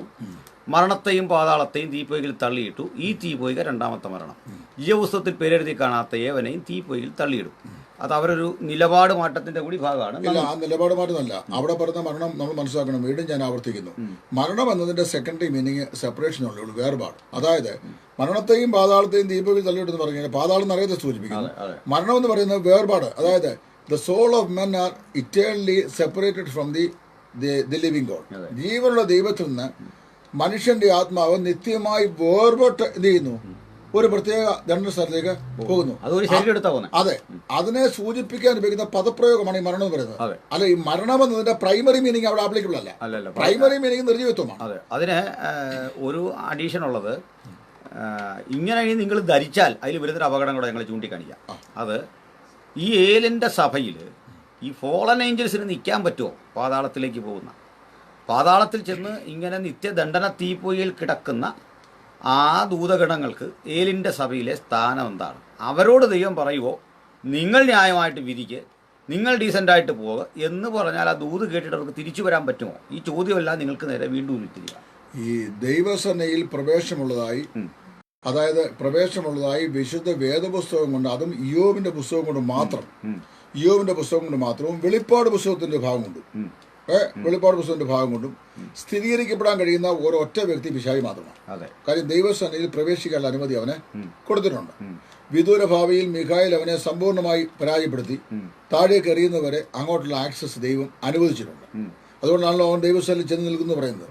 അപ്പൊ ഈ ദുരാത്മാക്കളായി വീണുപോയ ദൂതന്മാരുടെ സംഘത്തെ 3 കാറ്റഗറിയിലാണ് വൈഎസ്കെ സാർ അദ്ദേഹത്തിന്റെ സാത്താനും പ്രവർത്തന പദ്ധതിയും എന്ന് പറയുന്ന പുസ്തകത്തിനകത്ത് വിശകലനം ചെയ്തിട്ടുള്ളത്.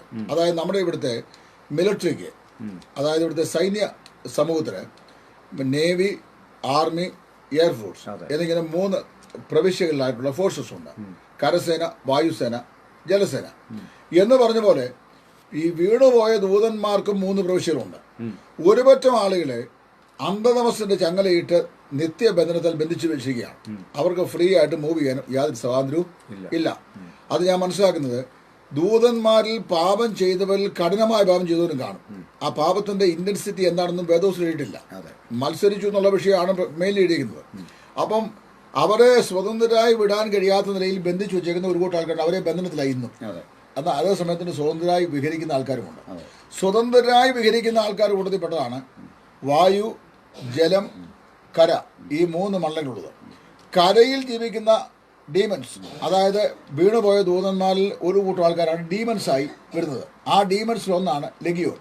ഈ മർക്കോസിന്റെ സുവിശേഷം 5 നമ്മൾ വായിക്കുന്നുണ്ട്. ഒരുത്തിനെ കുറിച്ച് ഗതനായിട്ട് ദേശിക്കുന്നത് അവന്റെ ശരീരത്തിൽ 6000 ഭൂതങ്ങൾ ഒരുത്തൻ്റെ ദേഹത്ത് ഉണ്ട്.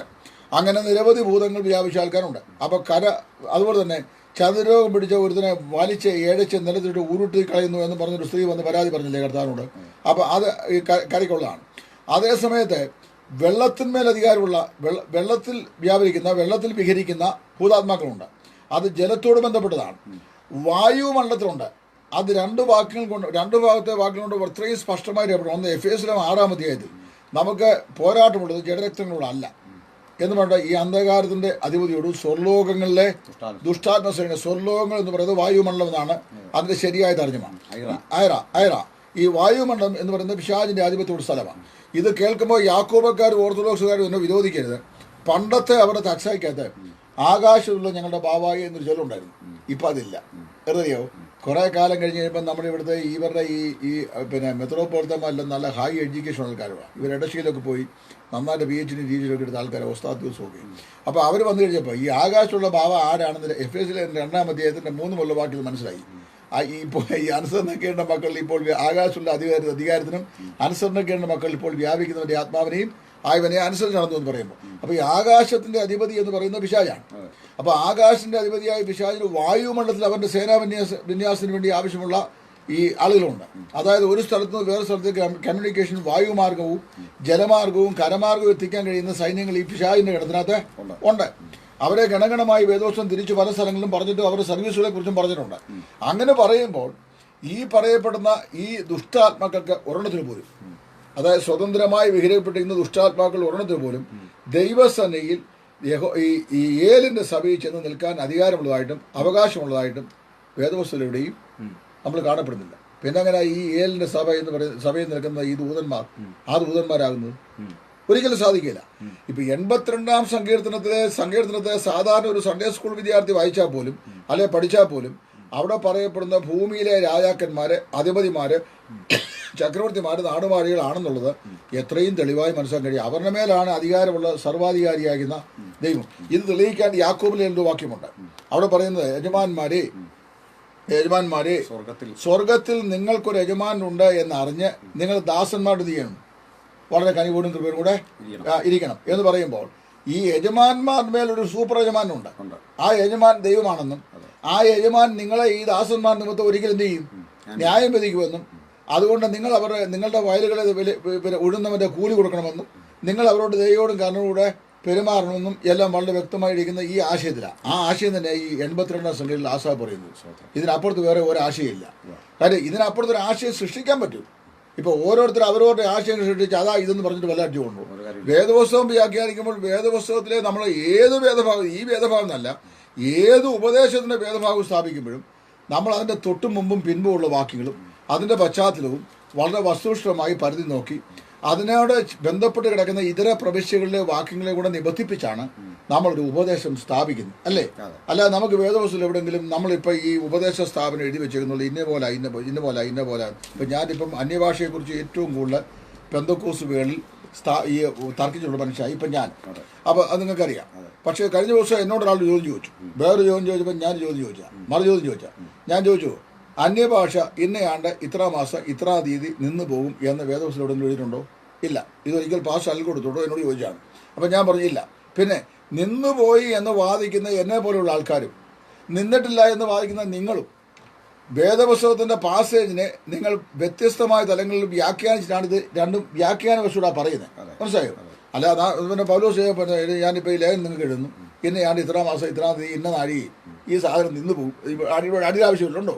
ഇവിടെ വ്യാഖ്യാനിക്കേണ്ട ആവശ്യവും ഇല്ല എന്ന് പറഞ്ഞതുപോലെ വേദപുസ്തകത്തിൽ എവിടെയും ഏലിൻ്റെ സഭയിൽ, അതായത് യഹോവയുടെ സഭയിൽ അല്ലെങ്കിൽ ദൈവത്തിൻ്റെ സഭയിൽ ഈ പറയപ്പെട്ട ദൂതന്മാർ എന്ന് നിൽക്കുന്നതായിട്ടും ആ ദൂതന്മാരോട് ഇത് സംഭവിക്കുന്നതായിട്ടും പറഞ്ഞിട്ടില്ല. രണ്ട്, നിങ്ങൾ ശേഷം മനുഷ്യരെ പോലെ മരിക്കുന്നു പറയുമ്പോൾ അവർ നിങ്ങൾ ഈ മനുഷ്യരുടെ മർത്യരാകുന്ന മനുഷ്യന്റെ മേൽ വാഴുവാൻ നിയോഗിതരാകുന്ന നിങ്ങൾ നീതിയോടും ന്യായത്തോടും വിധി കൽപ്പിക്കുന്നില്ല എങ്കിൽ എന്ത് ചെയ്യും? നിങ്ങൾ ശേഷം മനുഷ്യരെ പോലെ മരിക്കും. നിങ്ങൾക്കും എന്തോ ഉണ്ടാവും? ഒരു ന്യായവിധി ഉണ്ടാവും. ആ ന്യായവിധി ആരാ അവിടെ ചെയ്യുന്നത്? പുത്രനായ ദൈവം. യോഹന്നാൻ പറയുന്നത് പിതാവ് ആരെയും ന്യായം വിധിക്കാതെ ന്യായവിധിയല്ല പുത്രനെ കൊടുത്തിരിക്കുന്ന പർപ്പസും വേണ്ടതായ എല്ലാവരും പിതാവിനെ ബഹുമാനിക്കുന്ന പോലെ പുത്രനെയും ബഹുമാനിക്കണം എന്ന് പറയുന്നുണ്ട്. അപ്പൊ അങ്ങനെ വരുമ്പോൾ വിദൂര ഭാവിയിൽ പുത്രന്റെ ന്യായവിധിക്കായി ഇവരും വിധേയപ്പെടുന്നതായി പറയുന്നത്. അപ്പോൾ ആന്റണി റിനീഷ് ആക്റ്റീവായിട്ടുണ്ട്. അത് ആന്റണി റിനീഷ്, താങ്ക് യു. ഞങ്ങൾ താങ്കൾ കമൻറ്റ് ഇട്ടത് കൊണ്ടാണ് പേര് പറയുന്നത്. ഞങ്ങൾ ഇന്നലെ മുതൽ നിങ്ങളുടെ ഫീൽഡിലുള്ള ആരുടെയും പേര് പറഞ്ഞിട്ടുള്ള ഒരു ചർച്ചയ്ക്ക് തയ്യാറില്ല. അതിൻ്റെ കാരണം ഇത്തരം ഒരു സംവാദം വഴി വണ്ണസ് ഡോക്ടറിൻ കൂടുതൽ സങ്കീർണമായ ഒരു അവസ്ഥയിലേക്ക് പോയിട്ടുണ്ട്. അത് നിങ്ങളുടെ ആളുകൾ തന്നെ തെറ്റിദ്ധരിക്കാൻ വഴിയായിട്ടുണ്ട്. കാരണം തുറന്നു പറഞ്ഞാൽ എന്നോട് സംസാരിച്ച പല ആളുകളും ഈ ദൂതന് മരണമുണ്ട് എന്ന ഒരു തരത്തിലെ വാദത്തോടും യോജിക്കുന്ന ആളുകളല്ല. പക്ഷെങ്കിൽ നിർഭാഗ്യവശാൽ നിങ്ങൾക്കിടയിൽ ഇപ്പോൾ അത് തിരുത്തി പൊതുവിൽ പറയാൻ കഴിയാത്ത ഒരു ജാള്യത ഉണ്ട്. അതൊരു സത്യമാണ്. അതുകൊണ്ട് തന്നെ പറയാം, ഈ രണ്ടാം മരണത്തിലാണ് ദൂതന് പങ്കാളിത്തമുള്ളത് എങ്കിൽ അതിപ്പോൾ ഞങ്ങൾ പറഞ്ഞു കഴിഞ്ഞു. ദൂതൻ അങ്ങനെ രണ്ടാം ഘട്ടത്തിലെ മരണത്തിലല്ല, ആ മരണത്തിൻ്റെ അധികാരിയായി, ആ ഹെല്ലിൻ്റെ അതല്ലെങ്കിൽ ലേക്ക് ഓഫ് ഫയറിൻ്റെ അധികാരിയായി പിശാചിനോട് കൂടെ മറ്റ് പാവികളായ മനുഷ്യർ പീഡിപ്പിക്കപ്പെടുന്ന ഒരവസ്ഥയിലേക്ക് അവനും ചെന്ന് പെടും. അതാണ് അർത്ഥം. എന്നാൽ ആ അർത്ഥമല്ല 82-ാം സങ്കീർത്തനത്തിൻ്റെ 7-ാം വാക്യം. അതിൻ്റെ കാരണം കൂടി ഒന്ന് പറഞ്ഞ് ബോധ്യപ്പെടുത്താം. സങ്കീർത്തനം 82 നമുക്കൊന്ന് വരാം. അവിടെ ദൂതഗണങ്ങൾക്ക് ഈ പറയുന്ന ഏതെല്ലാം വാക്യം ആപ്ലിക്കബിൾ ആകും എന്ന് നിങ്ങളൊന്ന് നോക്കണം. ഫോളൻ ഏഞ്ചൽസിന്, നിങ്ങൾ പറയുന്ന ഫോളൻ ഏഞ്ചൽസ് ആണെങ്കിൽ അവിടെ ഒരു വലിയ പ്രശ്നമുണ്ട്. ഇത് ഫോളൻ ഏഞ്ചൽസിനാണെങ്കിൽ വരാൻ പോകുന്ന പ്രശ്നം വാക്കി ഒന്നും നല്ല ദൂതന്മാർ അവിടെ ഇല്ലെന്ന് പറയേണ്ടി വരും ദൈവത്തിൻ്റെ സഭയിൽ. മനസ്സിലായില്ലേ? ശരിയല്ലേ? ദൈവത്തിന്റെ സഭയിൽ ദൈവത്തിന്റെ നല്ല ദൂതന്മാരിലെ ഉള്ളൂ, അവന്റെ സേവകാത്മാക്കളായ സൂക്ഷ്മന്മാരല്ല. അതില്ലെന്ന് പറഞ്ഞിട്ടുണ്ട്. കാരണം താഴെയുള്ള വാക്യമൊന്നും അതുങ്ങൾക്ക് ബാധകമല്ല. ഗബ്രിയേലും മിഖായേലും ഒന്നും ഇല്ലാതെ ഏഞ്ചൽസ് മാത്രമേ ഉള്ളൂ. ഗബ്രിയേല്, മിഖായേല്, സെറാഫുകളെ, പിന്നെ സിംഹാസനത്തെ പരിശുദ്ധിയെ സൂക്ഷിക്കുന്ന ദൂതന്മാരെ, പിന്നെ വെളിപ്പാട് ദിവസം 5 പറയുന്ന എണ്ണമറ്റ ദൂതന്മാരുടെ സംഘം, ഇവരല്ലേ? അതെ. അപ്പൊ ഇതിനകത്ത് അത് ഇല്ലെന്ന് ഇവർക്ക് പറയേണ്ടി വരും. അത് ഈ കാര്യം ശ്രദ്ധിക്കുന്ന ഒരാളെന്നുള്ള നിലയിൽ ആന്റണി ശ്രദ്ധിക്കണം. നിങ്ങളുടെ പ്രിയപ്പെട്ട സുഹൃത്തുക്കളോട് ചോദിച്ച് ഇതിന് ക്ലാരിറ്റി വരുത്തിക്കൊണ്ട് നിങ്ങൾ ലൈവിൽ വന്നാൽ കൊള്ളാം. അത് ഞങ്ങൾക്ക് മനസ്സിലാക്കാൻ വേണ്ടിയാണ്. നിങ്ങൾക്ക് മനസ്സിലാക്കാനും അത് പ്രയോജനപ്പെടും. കാരണം ഇവിടെ പറയുന്നത് ദൂതന്മാർ നിങ്ങൾ പറഞ്ഞു വെച്ചതനുസരിച്ച് ഫോളൻ ഏഞ്ചൽസാണ്, അല്ലെങ്കിൽ ബന്ധനസ്ഥരായ ദൂതന്മാരാണ്. ഒന്നാമത് ബന്ധനസ്ഥരായ ദൂതന്മാർക്ക് വരാൻ പറ്റില്ല. അവരെന്നേക്കുള്ള ചങ്ങലയിൽ അന്ധകാരത്തിന് കീഴിൽ പാർപ്പിച്ചിരിക്കുകയാണ്. ഇപ്പോൾ അവർക്ക് ഒരു മൂവ്മെൻ്റ് ഇല്ല, ഒരു വിധത്തിലും ചലിക്കാൻ പറ്റില്ല. കാരണം എന്നേക്കുമുള്ള ചങ്ങലയിൽ യൂദ 1:6 അവിടെ അങ്ങനെ കിടക്കുകയാണ്. അങ്ങനെ വരുമ്പോൾ ഇവിടെ വരുന്ന ഈ ദൈവത്തിൻ്റെ ഗാദറിങ്ങിൽ ഏലിൻ്റെ സഭയിലെ ദൂതന്മാർ എന്ന് പറയുന്നത് ഈ പറയും പോലെ തെറ്റായി പ്രവർത്തിച്ച പാപം ചെയ്ത ദൂതന്മാരെങ്കിൽ ഈ ആസാബിൻ്റെ സങ്കീർത്തനം പാപം ചെയ്ത ദൂതന്മാരോട് മാത്രമാകണം. രണ്ടു കൂട്ടരും ഇല്ലെങ്കിൽ മറ്റേ കൂട്ടരെ ഒഴിവാക്കി വേണം. കാരണം അല്ലെങ്കിൽ എഴുതണമായിരുന്നു ദൈവം ദേവസഭയിൽ നിന്നുകൊണ്ട് പാപം ചെയ്ത ദൂതന്മാരോട് സംസാരിക്കുന്നു, ബാക്കി ആൾക്കാർക്ക് ബാധകമല്ല. കാരണം എന്താ? അവർ മുഖപക്ഷം നടത്തുന്ന ആളുകൾ, നീതികേടായി വിധിക്കുന്നവർ, എളിയവനും അനാഥനും ന്യായം പാലിച്ചു കൊടുക്കാത്തവർ, എളിയവനെയും ദരിദ്രനെ രക്ഷിക്കാത്തവർ, അറിവില്ലാത്തവർ, ബോധമില്ലാത്തവർ, ഇരുട്ടിൽ നടക്കുന്നവർ. എന്നിട്ട് ഇതാണ് അവരുടെ അവസ്ഥ. ഈ പറയുന്നത് ഇവിടെ വരെ വ്യാഖ്യാനിച്ച് ഒപ്പിക്കുമ്പോൾ ബാക്കി ഭാഗം ശരിയാകാതെ വരും. ഒറ്റ വാക്കിൽ പറഞ്ഞാൽ നിങ്ങൾ അകപ്പെട്ടത് നിങ്ങളുടെ വേദപഠന ചരിത്രത്തിലെ ഏറ്റവും വലിയ അബദ്ധത്തിലാണ്. ഈ അബദ്ധത്തിൽ കിടന്ന് എത്ര ഉരുണ്ടാലും തിരുത്താനാവില്ല. കാരണം ഒരു കൊച്ചുകുട്ടിക്കും, കഴിഞ്ഞ ദിവസം നിങ്ങളുടെ തന്നെ ഒരാൾ പറഞ്ഞു ഞങ്ങളുടെ കൊച്ചുകുട്ടിക്കും ഇതറിയാം. സത്യമാണ്, നിങ്ങളുടെ കൊച്ചുകുട്ടിക്കും ഇത് വായിച്ചാൽ മനസ്സിലാകും. നിങ്ങളുടെ ഉള്ളം പറയുന്നുണ്ട് ഈ പറയുന്നതെല്ലാം തെറ്റാണ്. ദയവായിട്ട് ഒരു തെറ്റ് തിരുത്താൻ നിങ്ങൾ മുതിരും എന്നാണ് ഞങ്ങളുടെ അപേക്ഷയും പ്രാർത്ഥനയും. ഇത് സഹോദരൻ ലിനു കെ ജോൺ കാണുന്നുണ്ട്, അദ്ദേഹത്തിനായിട്ട് നന്ദി. ഈ ഭാഗം ഞങ്ങളൊന്ന് ചർച്ച ചെയ്തതാണ്. പുതിയ ചില കാര്യങ്ങൾ കൂടിയുണ്ട്. പാസ്റ്റർ ലിനു കെ ജോൺ, ഞങ്ങൾ ഇവിടെ പുതിയൊരാശയം കൂടി കൊണ്ടുവന്നിരിക്കുന്നു. ഇവർ പറയുന്ന രണ്ടാം വാദത്തിലെ ഇപ്പം ഞങ്ങൾ നിൽക്കുന്നത്. ആദ്യ വാദം ദൂതൻ മരിക്കും, അപ്പോൾ നമ്മൾ ടെസ്റ്റ് ചെയ്യിച്ചു എന്നാണ് പറയുന്നതെങ്കിൽ ഞങ്ങൾക്കും ഇഷ്ടം അവർ പറയുന്നത് അംഗീകരിക്കാനാണ്. അവർ പറയുന്ന ഭാഗത്ത് നിന്നുകൊണ്ട് അവരോട് മറുപടി പറയാനാണ്. അല്ലെങ്കിൽ ഞങ്ങളൊരു കാര്യം ആരോപിച്ച് അവരെ തലമേൽ ഇട്ടിട്ട് അതിന് മറുപടി പറയുന്നത് ശരിയല്ല. അതുകൊണ്ട് ആൻ്റണി റിനീഷ് പിന്നെയും വന്നിട്ടുണ്ട്. വീണ്ടെടുപ്പുള്ളൂ, ദൂതന്മാർക്ക് ബഹുദൈവ വിശ്വാസികൾക്കും ഇല്ല. മനുഷ്യന് മാത്രമേ വീണ്ടെടുപ്പുള്ളൂ, ദൂതന്മാർക്കും ബഹുദൈവ വിശ്വാസികൾക്കും ഇല്ല. അതൊക്കെ ദൂതന്മാർക്ക് വീണ്ടെടുപ്പുണ്ടെന്ന് ഞങ്ങൾക്ക് അഭിപ്രായമില്ല. അത് ഇപ്പോൾ നമ്മുടെ ചർച്ചയുടെ വിഷയമല്ല. അങ്ങ് ചർച്ച വിട്ടു പോകരുത്. താങ്കൾ ഉള്ളത് കൊണ്ട് വീണ്ടും പറയുന്നു. നിങ്ങൾ പറയും പോലെ ദയവായിട്ട് നിങ്ങൾ പറയുന്ന കാര്യം ഞങ്ങളൊന്നും ഇങ്ങനെയാണ് മനസ്സിലാക്കുന്നത്. ഇത് പാവം ചെയ്ത ദൂതന്മാരാണ് സങ്കീർത്തന 82 7-ാം വാക്യത്തിൽ പറയുന്നതെങ്കിൽ ഏലിൻ്റെ സഭയിൽ ഉള്ള പാർട്ടിസിപ്പേഷനിൽ പാപം ചെയ്ത ദൂതന്മാരേ ഉള്ളൂ എന്ന് പറയേണ്ടി വരും. അല്ലെങ്കിൽ ഈ സങ്കീർത്തനം പാപം ചെയ്ത ദൂതന്മാർക്ക് വേണ്ടി എഴുതി എന്ന് പറയേണ്ടി വരും. കാരണം അവരുടെ ക്യാരക്ടേഴ്സ് പറയാണ്: നീതികേടായി വിധിക്കുക, ദുഷ്ടന്മാരുടെ അവകാശം പിടിക്കുക, എളിയവനും അനാഥനും ന്യായം പാലിച്ചു കൊടുക്കാതിരിക്കുക, പീഡിതനെ അഗതിയെ അവർക്ക് അവരുടെ നീതി നിഷേധിക്കുക, എളിയവനെ രക്ഷിക്കാതിരിക്കുക, ബോധമില്ലാതിരിക്കുക, ഇരുട്ടിൽ നടക്കുക, അറിവില്ലാതിരിക്കുക. ഇത് ഏതിൻ്റെ സഭയിലെ, സ്വർഗീയ സഭയിലെ ആളുകളുടെ ആക്ടിവിറ്റീസാണ് എന്ന് പറയുന്നത് പരമ അബദ്ധമായിപ്പോയില്ലേ? അത് മഹാ തെറ്റായിപ്പോയില്ലേ? അതുകൊണ്ട് സൗമ്യതയോടെ ഞങ്ങൾ പറയട്ടെ, തിരുത്തി വരിക എന്നത് ഒരു മാന്യതയുടെ ലക്ഷണമാണ്. നിങ്ങൾ കൂടെയുള്ളവരെ കൂടി ഇങ്ങനെ തെറ്റിലേക്ക് അകപ്പെടുത്തി കളയരുത് ദയവായിട്ട്. നിങ്ങൾ കൊണ്ടുവന്ന രണ്ട് വാദങ്ങളും തള്ളിപ്പോയി. ഒന്നാമത്തെ വാദം അക്ഷരാർത്ഥ മരണം എന്നാണ് പറഞ്ഞു വന്നത്. ആദ്യത്തെ വീഡിയോയിൽ അങ്ങനെയാണ്. കാരണം അല്ലെങ്കിൽ അവിടെ പറയണമായിരുന്നു പാപം ചെയ്ത ദൂതന്മാർക്ക് വരുന്ന അവസ്ഥയാണ്, അല്ലെങ്കിൽ ഇമ്മോർട്ടൽ എന്ന് ദൂതന്മാർക്കില്ല. അത് ഞങ്ങൾ നിരാകരിച്ചു. കാരണം വെളിപ്പാട് ലൂക്കോസിൻ്റെ സുവിശേഷത്തിൽ പറയുന്നു, കൃത്യതയോടെ പറയുന്നു, നമ്മൾ ദൂതതുല്യരാകും. അത് ESR പറഞ്ഞു കഴിഞ്ഞു ആ ഭാഗം. രണ്ടാമത്തെ കാര്യം, ഇതാരാണെന്ന് യേശു കറക്റ്റ് യോഹന്നാന്റെ സുവിശേഷം 10:34 പറഞ്ഞു. അടുത്തത്, ഇത് പാപം ചെയ്ത ദൂതന്മാരാകുന്നെങ്കിൽ ഏലിൻ്റെ സഭയിൽ അവർ മാത്രമേ ഉള്ളൂ എന്ന് പറയേണ്ടി വരും. അതല്ലെങ്കിൽ 82-ാം സങ്കീർത്തനം ഏലിൻ്റെ സഭയിലെ പാപം ചെയ്ത ദൂതന്മാർക്ക് വേണ്ടി പറയുന്ന ആസാവിൻ്റെ വചനങ്ങളാണ് എന്ന് പറയേണ്ടി വരും. ഇതാണ് സംഭവിക്കാൻ പോകുന്നത്. ശരി, എന്തോ ചോദ്യം ഒരെണ്ണം കൂടി വന്നിരിക്കുന്നു. അത് ഈ ചോദ്യം ചോദിക്കുന്ന ആളിൻ്റെ കൂടി ഒരു ലക്ഷ്യം പരിഗണിച്ചേ ഞങ്ങളിത് ഉത്തരം പറയൂ. അതുകൊണ്ട് ചോദ്യം പ്രയോജനമുള്ളതേ ഇടും.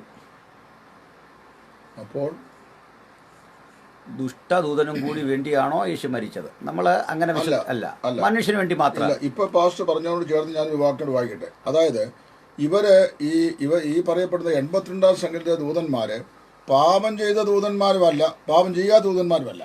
അതായത് സ്വർഗീയ ദൂതന്മാരല്ല, കേവലം മനുഷ്യരായ ആളുകൾ ആണ് എന്നുള്ളതിന്റെ ഒരു തെളിവ് ഞാൻ പറയാൻ പോവാണ്. റോമാലേഖനം 13-ാം അധ്യായത്തിൽ അപ്പോസ്തലനായ പൗലോസ് ഇവിടെ പറഞ്ഞിരിക്കുന്ന വാക്കുകൾ ശ്രദ്ധിക്കണം. ഇവിടെ പറയാണ്, ഓരോരുത്തരും മേലധികാരത്തിന് കീഴ്പ്പെട്ടിരിക്കണം. അപ്പോൾ ഇവിടെ പറയപ്പെടുന്ന ഈ 82-ാം സംഖ്യയിൽ പറയപ്പെട്ടിരിക്കുന്ന ഈ ദൂതന്മാർ എന്തിനു വേണ്ടിയുള്ള ദുഷ്ടന്മാരുടെ, നീതിമാന്മാർക്ക് വേണ്ടി ദുഷ്ടന്മാരോട് പ്രതിക്രിയ ചെയ്ത് രക്ഷിപ്പാൻ ദൈവത്താൽ നിയോഗിതരാകുന്ന ദൂതന്മാരാണ്. അവർ ഓരോരുത്തരും മേലധികാരത്തിന് കീഴ്പ്പെട്ടിരിക്കണം. അപ്പോൾ ഇവരുടെ മേൽ ന്യായം വിധിക്കുന്ന ഒരു ജഡ്ജിയുണ്ട്, അത് ദൈവമാണ് എന്ന് പറയാണ്. എന്നാൽ ദൈവത്തിൽ നിന്നുള്ളതല്ലാതെ ഒരധികാരവുമില്ല. ഉള്ള അധികാരങ്ങൾ ദൈവത്താൽ കൽപ്പിക്കപ്പെട്ടിരിക്കുന്നു. അപ്പോൾ ഇവിടെ ഭൂമിയിൽ നൽകപ്പെട്ടിരിക്കുന്ന എല്ലാ അധികാരങ്ങളും ദൈവത്താൽ കൽപ്പിക്കപ്പെട്ടിരിക്കുന്നു. ആകയാൽ അധികാരത്തോട് എതിർത്ത് നിലകൊള്ളുന്നവൻ ദൈവത്തിന്റെ കൽപ്പനയ്ക്ക് വിരോധമായിട്ടാണ് നിൽക്കുന്നത്. അവയോട് എതിർത്ത് നിൽക്കുന്നവൻ ശിക്ഷാവിധി അനുഭവിക്കും. ഇവിടെ എന്താ പറയുന്നത്? നിങ്ങൾ ശേഷം മനുഷ്യരെ പോലെ മരിക്കും, നിങ്ങൾ ന്യായം വിധിക്കപ്പെടും. അപ്പൊ അധികാരത്തോട് എതിർത്ത് നിൽക്കുന്നവൻ എന്ത് ചെയ്യും? അധികാരം വരുന്നത് സ്വർഗം നൽകിയ അധികാരമാണ്. അതായത് ഭൂമിയുടെ മേൽ നൽകപ്പെട്ട പീലാത്തോസ് കർത്താവായ യേശുവിനെ വിസ്തരിക്കുമ്പോൾ ചോദിച്ച ചോദ്യം എത്രയും വ്യക്തമാണ്. അതായത് നിന്നെ ക്രൂശിപ്പാൻ ഏൽപ്പിച്ചു കൊടുക്കുവാനും നിന്നെ വിട്ടയപ്പാനും എനിക്ക് അധികാരമുണ്ടെന്ന് നീ അറിയുന്നില്ലയോ? അപ്പോൾ കർത്താവ് അവനോട് പറഞ്ഞ വാക്ക്, മേലിൽ നിന്ന് നിനക്ക് അധികാരം ലഭിച്ചില്ല എങ്കിൽ നിനക്ക് എന്റെ മേൽ യാതൊരു അധികാരവും ഇല്ല എന്ന് പറഞ്ഞാൽ പീലാത്തോസ് യേശു ക്രിസ്തുവിനെ ക്രൂശിപ്പാൻ ഏൽപ്പിച്ചു കൊടുക്കുന്ന ആ പ്രക്രിയ, അധികാരത്തിന്റെ പ്രക്രിയയിൽ പീലാത്തോസ് അങ്ങനെ ചെയ്യുന്നെങ്കിൽ പിതാവായ ദൈവം സ്വർഗത്തിൽ നിന്ന് അധികാരം അവന് കൊടുത്തുകൊണ്ട് മാത്രമാണ് അവനത് ചെയ്യുന്നതെന്നും അതല്ലെങ്കിൽ അവന് ചെയ്യാനായിട്ട് സാധിക്കത്തില്ലെന്നല്ലോ കർത്താവ് പറഞ്ഞു. അപ്പൊ പീലാത്തോസ് ആരുടെ ശുശ്രൂഷകനാണ്? ദൈവത്തിന്റെ ശുശ്രൂഷകനാണ്. അതാണ് ഈ റോമർ 13 പറയുന്നത്. അപ്പൊ അവയോട് എതിർത്ത് നിൽക്കുന്നവൻ ശിക്ഷാവിധി അനുഭവിക്കും. വിധികർത്താക്കൾ എന്ന് പറഞ്ഞാൽ ജഡ്ജസ്, അവരുടെ പേരെന്നാ? വിധികർത്താക്കളുടെ പേരെന്നാ? അതാ ഇവിടുത്തെ വിഷയം. ഈ ഇവിടെ പറഞ്ഞ വിധികർത്താക്കൾ, ഇതേ കാര്യം തന്നെ ആ 80 പറയുന്നത്. വിധികർത്താക്കൾ, അതെ അതെ, ജഡ്ജസ്. വിധികർത്താക്കൾ സൽപ്രവർത്തിക്കല്ല ദുഷ്പ്രവർത്തിക്കത്രേ ഭയ കാരണമായിരിക്കുന്നത്. ആകയാൽ അധികാരത്തെ ഭയപ്പെടാതിരിക്കാൻ നീ ആഗ്രഹിക്കുന്നു, എന്നാൽ നന്മ ചെയ്യുക, അതിൽ നിനക്ക് മഹത്വമുണ്ടോ? എന്നാൽ അയാൾ ആര്? ഈ ജഡ്ജസ്. അയാൾ ദൈവത്തിന്റെ ശുശ്രൂഷകനാകുന്നു. നിനക്കോ അത് നന്മയ്ക്കായിട്ടാകുന്നു. നീ തിന്മ ചെയ്യുന്നുവെങ്കിൽ ഭയപ്പെടുക. അയാൾ വാൾ ധരിച്ചിരിക്കുന്നത് വെറുതെയല്ല, അയാൾ ദൈവത്തിന്റെ ശുശ്രൂഷകനും തിന്മ ചെയ്യുന്നവരോട് കോപത്തിന്റെ പ്രതികാരം ചെയ്യുന്നവനുമാകുന്നു. ഈ വാക്യം മനസ്സിൽ വെച്ചുകൊണ്ട് ഈ 82-ാം സങ്കീർത്തനം വായിക്കണം. എന്തെന്നാൽ നിങ്ങൾ ദൈവങ്ങൾ എന്നും നിങ്ങൾ എല്ലാവരും അത്യുന്നത മക്കളെന്ന് ഞാൻ പറഞ്ഞിട്ടുണ്ടല്ലോ. എന്നാൽ ഇനി നിങ്ങൾ മനുഷ്യരെ പോലെ മരിക്കും, പ്രഭുക്കന്മാർ ഒരുമനെ പോലെ മരിക്കും എന്ന് പറയാം. ദുഷ്ടന്മാരുടെ കയ്യിൽ നിന്ന് അനാഥരുടെയും സാധുക്കളുടെയും സങ്കടം കേട്ട് ദരിദ്രന്മാർക്കും എളിയവർക്കും വേണ്ടി നീതി നടത്തുവീൻ. ദുഷ്ടന്മാരുടെ കയ്യിൽ നിന്ന് ദരിദ്രരെയും പാവപ്പെട്ടവരെയും രക്ഷിപ്പീൻ. എന്തെന്നാൽ അവർ അന്ധകാരത്തിൽ നടക്കുന്നുവെന്ന് ഗ്രഹിക്കുന്നില്ല, തിരിച്ചറിയുന്നില്ല, ഭൂമിയുടെ അടിസ്ഥാനമൊക്കെ ഇളകുന്നു. അപ്പോൾ ദുഷ്ടന്മാരുടെ കയ്യിൽ നിന്ന് നീതിമാന്മാരായ ആളുകളെ, ദരിദ്രരായ ആളുകളെ, പാവപ്പെട്ടവരായ ആളുകളെ, വിധവമാരെ, അനാഥമാരെ, പീഡനം അനുഭവിക്കുന്നവരെ രക്ഷിപ്പാൻ ദൈവത്താൽ നിയോഗിതരാകുന്ന അധികാരസ്ഥന്മാരാണെന്ന് ഇവർ അറിഞ്ഞുകൊള്ളാനും അത് നിങ്ങൾ ചെയ്യുന്നില്ല എങ്കിൽ നിങ്ങളുടെ മേൽ ദൈവത്തിന്റെ ന്യായവിധി വരുമെന്ന്. അതായത് നിങ്ങൾ ആരുടെ മേൽ ന്യായം വിധിക്കുന്നു അതുപോലെ തന്നെ നിങ്ങൾക്ക് ഒന്നുണ്ടാകും, ന്യായവിധി ഉണ്ടാകും എന്നല്ലേ അവിടെ പറയുന്നത്. ഒരിക്കൽ കൂടി ആന്റണി റിനീഷ് ഉള്ളതുകൊണ്ട് ബ്രദർ ആന്റണി റിനീഷ് താങ്കൾ ഇട്ട വചനം രണ്ടാമത് പഴയ കാര്യം തന്നെ ഇടുകയാണ്. ഞങ്ങൾ ചോദിച്ച ചോദ്യത്തിനുള്ള താങ്കളുടെ പ്രതികരണം കണ്ടാൽ കൊള്ളാം. അതിതാണ്: മൃഗത്തെയും കള്ളപ്രവാചകനെയും പിടിച്ചു കെട്ടി ഗന്ധക തീപ്പൊയ്യിലിടും. ഇത് രണ്ടാമത്തെ മരണം, തർക്കമില്ല അക്കാര്യത്തിൽ. അപ്പം നമ്മുടെ ചോദ്യം, ഈ ഗന്ധക തീപ്പൊയ്യിൽ വീഴാനുള്ള ആളുകളാണോ ഏലിൻ്റെ സഭയിൽ ഏലോഹീം എന്ന് നിങ്ങൾ പറയുന്നത്? അങ്ങനെയെങ്കിൽ ഏലോഹീമുകളുടെ ഇടയിൽ, അനേക ഏലോഹീമുകളുടെ ഇടയിൽ ഒരു ഏലോഹീമാണ് യേശുക്രിസ്തു എന്ന് പറയുമ്പോൾ മൃഗത്തിൻ്റെ കൂടെ, കള്ളപ്രവാചകൻ്റെ കൂടെ, ലൂസിഫറിൻ്റെ കൂടെയാണോ നിങ്ങൾ യേശുവിനെ പരിഗണിക്കുന്നത്? എത്ര വലിയ ക്രിസ്തു നിഷേധമാണ്, എത്ര വലിയ മോശമാണ് പറയുന്നത്. ഇവിടെ എനിക്ക് പറയാനുള്ള വിഷയം, സങ്കീർത്തന ഒരു ഭാഗത്ത് ഈ ഇദ്ദേഹം പറയുന്നുണ്ട്, ഈ അടിസ്ഥാനം മറിഞ്ഞു പോയാൽ നീതിമാൻ എന്ത് ചെയ്യും? ഒരു ഉപദേശ വിഷയത്തിന്റെ അടിസ്ഥാനം മറിഞ്ഞു പോയാൽ പിന്നെ അതിനെ നേരെയാക്കാൻ വലിയ പ്രയാസമാണ്. ഒരാളതിനെ പറഞ്ഞു നീങ്ങാൻ എന്തും ചെയ്യുന്നു. അതെ, എന്തും ചെയ്യാനൊക്കെ അടിസ്ഥാനം മറിഞ്ഞു പോയല്ലേ, അതാ ഇപ്പൊ ചെയ്യുന്നത്. ഇത് അത് കേൾക്കണം. ഇപ്പൊ ഈ ഉപദേശത്തിന്റെ അടിസ്ഥാനം മറിഞ്ഞു പോയി കഴിഞ്ഞാൽ അത് വളരെ വളരെ വളരെ വളരെ വളരെ പ്രശ്നമാണ്. അപ്പൊ ഇവിടെ പറ്റിക്കുന്ന കുഴപ്പം എന്താ ചോദിച്ചു കഴിഞ്ഞാൽ, 1000 സംവത്സരം ഇവിടെ ഇരുന്നുകൊണ്ട് 82-ാം സങ്കീർത്തനം. ഞാൻ ഇനി വേറെ വിഷയം പറയാം. ഇപ്പൊ ഇപ്പൊ ചില ആൾക്കാർ ചോദിച്ചപ്പോ, ഈ കഴിഞ്ഞിടയ്ക്ക് ഒരാൾ ചോദിച്ചു, ഇന്ന ആൾ, അവരൊക്കെ ആരാന്ന് ചോദിച്ചു, ഏതാ? അപ്പം ഞാൻ പറയാം, ഞാൻ ഇന്ന് പകല് ഈ വേദഭാഗത്തെ സംബന്ധിച്ച് ഒരു വ്യാഖ്യാനപരമായി ചർച്ച ചെയ്യുമ്പോൾ നോക്കാൻ വേണ്ടി ഞാൻ റെഫർ ചെയ്ത പുസ്തകം പറയാം. Bible knowledge commentary written by John F Walvoord and Roy B Zuck, publish from Dallas Theological Seminary, Dallas, USA. 2, ഇംഗ്ലണ്ടിലെ മാഞ്ചസ്റ്ററിലുള്ള സഭയുടെ ഏറ്റവും കരുത്തനായ ശുശ്രൂഷകനായിരുന്ന ഡോക്ടർ F. ബ്രൂസ്. 3 ഹിസ്റ്റോറിയനുമാണ്.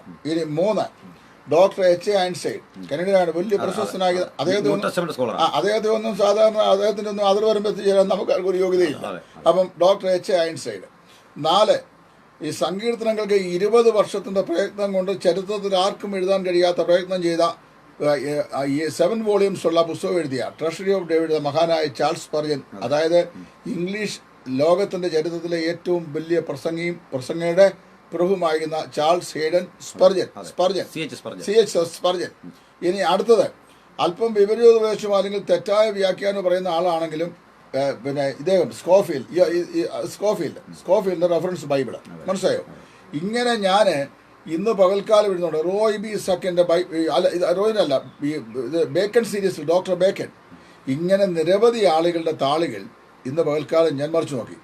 ആ പ്രശസ്തന്മാരാകുന്ന ദൈവദാസന്മാരെന്ന് പറഞ്ഞു കഴിഞ്ഞാൽ അവരുടെ ആരുടെയും അയലത്ത് നിൽക്കാൻ യോഗ്യത എനിക്കോ പാസ്റ്റർ അയൽ കൊടുത്തോണ്ടോ ഇല്ല എന്നുള്ളത് കർത്താവായ യേശു ക്രിസ്തുള്ള എല്ലാ ഹ്യൂമിലിറ്റിയോടും കൂടെ ഞാനിവിടെ പരസ്യമായി പറയുകയാണ്. ഞങ്ങൾക്കതിന് യാതൊരു യോഗ്യതയും ഇല്ല.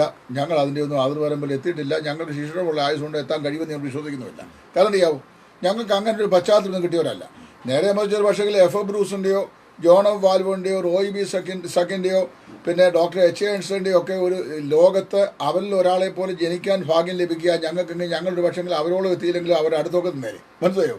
കാരണം നമുക്ക് അനുകൂലമായ സാഹചര്യങ്ങൾ ഇല്ലാതിരിക്കെ ഞങ്ങൾ സാഹചര്യങ്ങളെ വിനിയോഗം ചെയ്താണ് ഇത് പഠിക്കുന്നത്.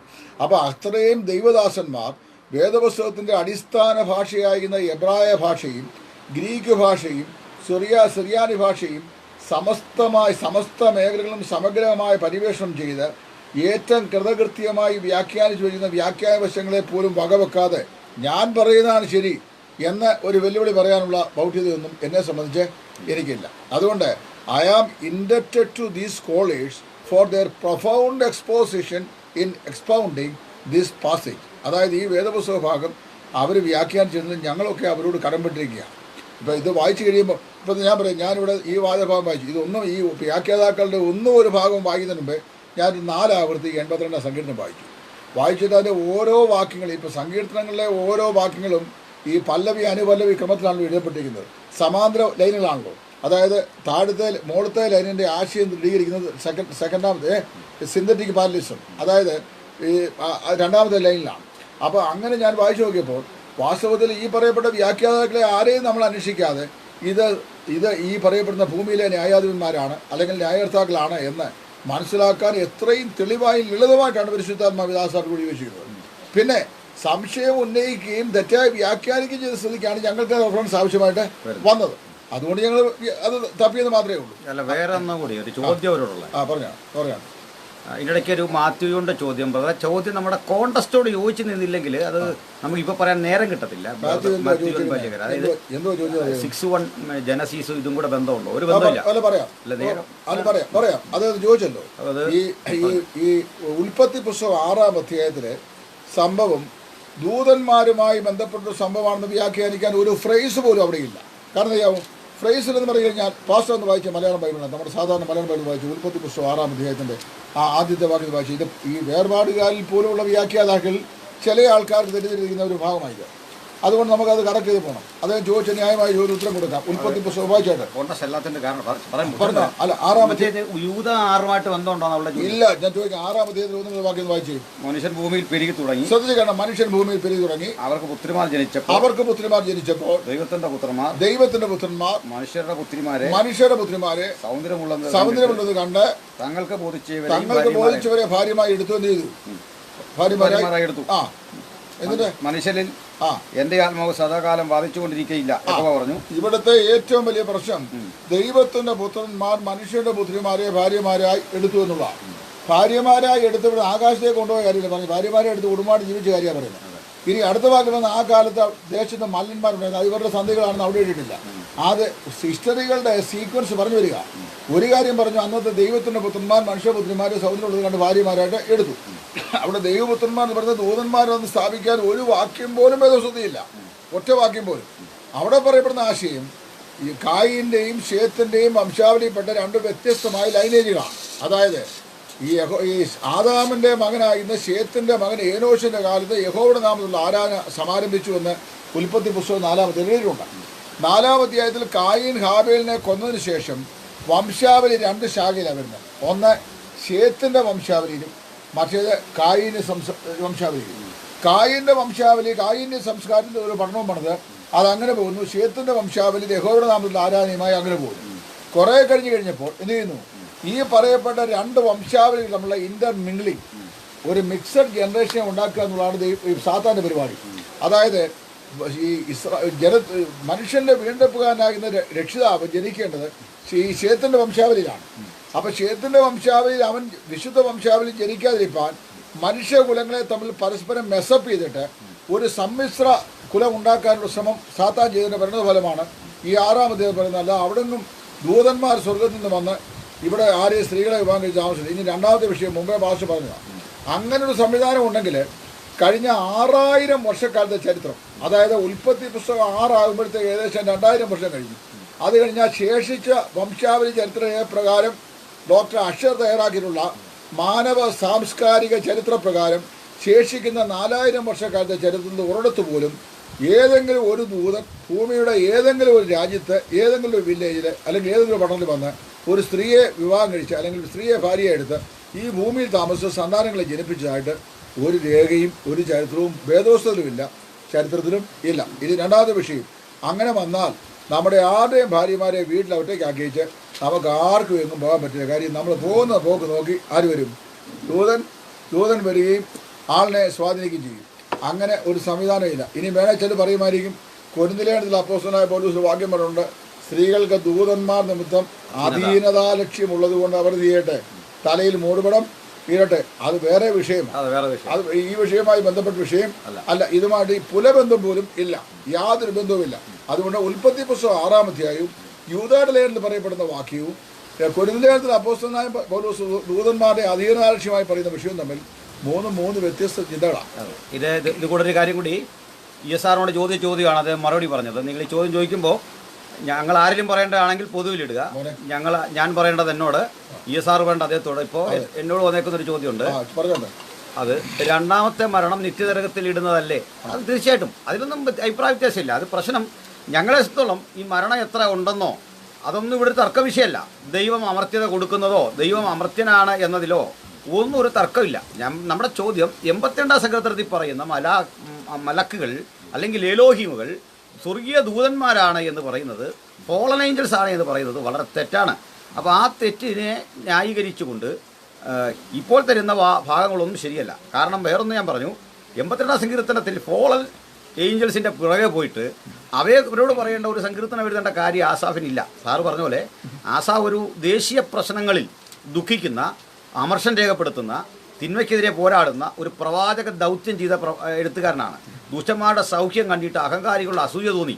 അദ്ദേഹത്തെ സങ്കീർത്തനങ്ങളെല്ലാം കാണാൻ തീവ്രത, ഒട്ടും കോംപ്രമൈസ് ഇല്ലാതെ ഒരു കട്ടിയായ ഫണ്ടമെന്റലിസ്റ്റാണ് അദ്ദേഹം.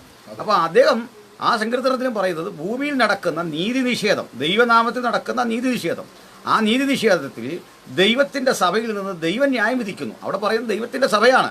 ആ സ്വർഗീയ സഭ എന്ന് പറയുന്നതിൻ്റെ നിഴലായി ഭൂമിയിലുണ്ട് സന്നിധി സംഘവുമൊക്കെ, ഭൂമിയിലുണ്ട് ഇതര ജുഡീഷ്യൽ സംവിധാനം.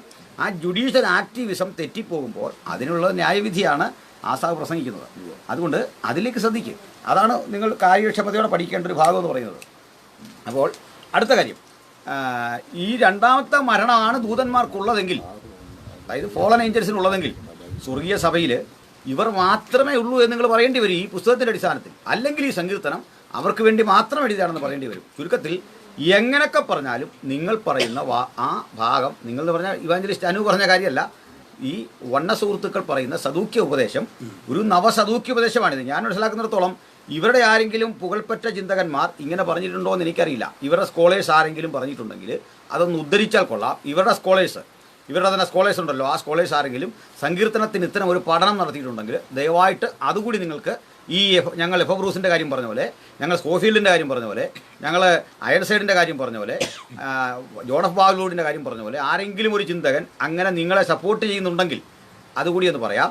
അതിനുകൂടി ഞങ്ങൾ കാത്തിരിക്കുന്നു. സ്തോത്രം. ഇനി അത് തന്നെയല്ല, എനിക്ക് വേറെ ഒരു റിക്വസ്റ്റ് കൂടി ചോദിക്കാനുണ്ട്. ആ റിക്വസ്റ്റ് ഇതാണ്. അത് ഞാൻ ആരെയും താഴ്ത്തി പറയാൻ വേണ്ടിയല്ല. ഇത്രയും നാളും ഈ വണ്ണസ് ചിന്താഗതിക്കാരായ സഹോദരന്മാരെ ഈ നിരവധി വീഡിയോ വഴി അവരുടെ വണ്ണസ് വാദം സമൂഹമധ്യേ അണിനിരത്തിയിട്ട് ഇവർ പറയുന്ന കാര്യം മനസ്സിലായിട്ടുള്ള ഏതെങ്കിലും ആൾക്കാരുണ്ടെങ്കിൽ അവർ ഇത് പറയാവും. ഇവരിങ്ങനെ നടത്തിയ ആ സംവാദങ്ങൾ വഴി ഇന്ന് വരെ തെളിയിക്കാനായിട്ട് സാധിച്ചിട്ടില്ല. അതിൽ ഇവരുടെ ഒരു വലിയ ഗ്രിപ്പെന്ന് പറഞ്ഞാൽ മനസ്സിലാക്കണം. ഇപ്പം ഈ നടക്കുന്ന സംഭവം, ഇവർ ഈ പറഞ്ഞ ലാസ്റ്റ് സംഭവം പരമ അബദ്ധമാണെന്ന് അവരുടെ കൊച്ചുകുട്ടിക്ക് മനസ്സിലാവും. പക്ഷേ ഇവരുടെ ഒരു ഗുണമോ ദോഷമോ എന്താണെന്ന് വെച്ചാൽ ഇവരത് തിരുത്താനും പോകുന്നില്ല. അതിന് തെറ്റു പറഞ്ഞ ആളിനെ എങ്ങനെ പ്രോത്സാഹിപ്പിച്ചാലും അവരുടെ സിസ്റ്റത്തിന് തകർച്ച വരരുത്. ആ ഒരു നിലയിലാണ് നിൽക്കുന്നത്. ഇതാണ് ഞാൻ ആദ്യം ഇതിപ്പോൾ ഇത്തരം ഇതിൻ്റെ പാതി അബദ്ധം നിസാരം ഞങ്ങളുടെ നാക്കുപിഴ ആഘോഷിക്കുകയാണ്. ആ നാക്കുപിഴ എന്നുള്ളത് ഞാൻ വളരെ ശ്രദ്ധിച്ചു. ഞാൻ ഇത് എഴുതിച്ചത്, അതായത് ഒരു വിഷയം പറഞ്ഞു വരുമ്പോൾ ആ പറഞ്ഞു വരുന്ന വിഷയത്തിൽ നമുക്ക് ഏതെങ്കിലും ഒരു ചെറിയ അശ്രദ്ധയോ അല്ലെങ്കിൽ ലൈറ്റ് പോകുകയോ അല്ലെങ്കിൽ ഒരു വോൾട്ടേജ് കുറയോ മറ്റേതെങ്കിലും വിഷയം വരുമ്പോൾ നമ്മൾ ചിലപ്പോൾ ഒരു വാക്ക് പറയും. ആ പെർട്ടിക്കുലർ ടേം മാത്രം, അതായത് തൃത്വം എന്ന് പറയുന്നത് ലോകത്തും കണ്ടതിലേക്ക് ഏറ്റവും വലിയ അബദ്ധോപദേശമാണെന്ന് പറഞ്ഞപ്പോൾ സ്ലിപ്പ് ഓഫ് ടങ് വരുന്ന. അതെ അതെ കാരണം വെച്ചാൽ അതിന് മുമ്പും മുമ്പുള്ള ഭാഗം മുഴുവൻ വണ്ണസ് തെറ്റാണെന്നും ദൈവ ഏകത്വത്തിൽ ബഹുത്വമുണ്ടെന്നും ആ ബഹുത്വം തൃത്വമാണെന്നും ത്രിയേക ദൈവമാണെന്നും പറഞ്ഞു വരികയാണ്. പറഞ്ഞു വരുമ്പോൾ ആ സ്ലിപ്പുള്ള ആ ഭാഗം മാത്രം കട്ട് ചെയ്തെടുത്തിട്ട് ഇദ്ദേഹം തൃത്വത്തിന് വിരോധമായി സംസാരിച്ചു എന്ന് പറയുന്നത്. അത് ഈ സാധാരണ ഈ ഡിബേറ്റുകളുടെ ധാർമ്മിക മണ്ഡലത്തെ പോലും ചോദ്യം ചെയ്യുന്ന ഒരു സംവിധാനമാണ്.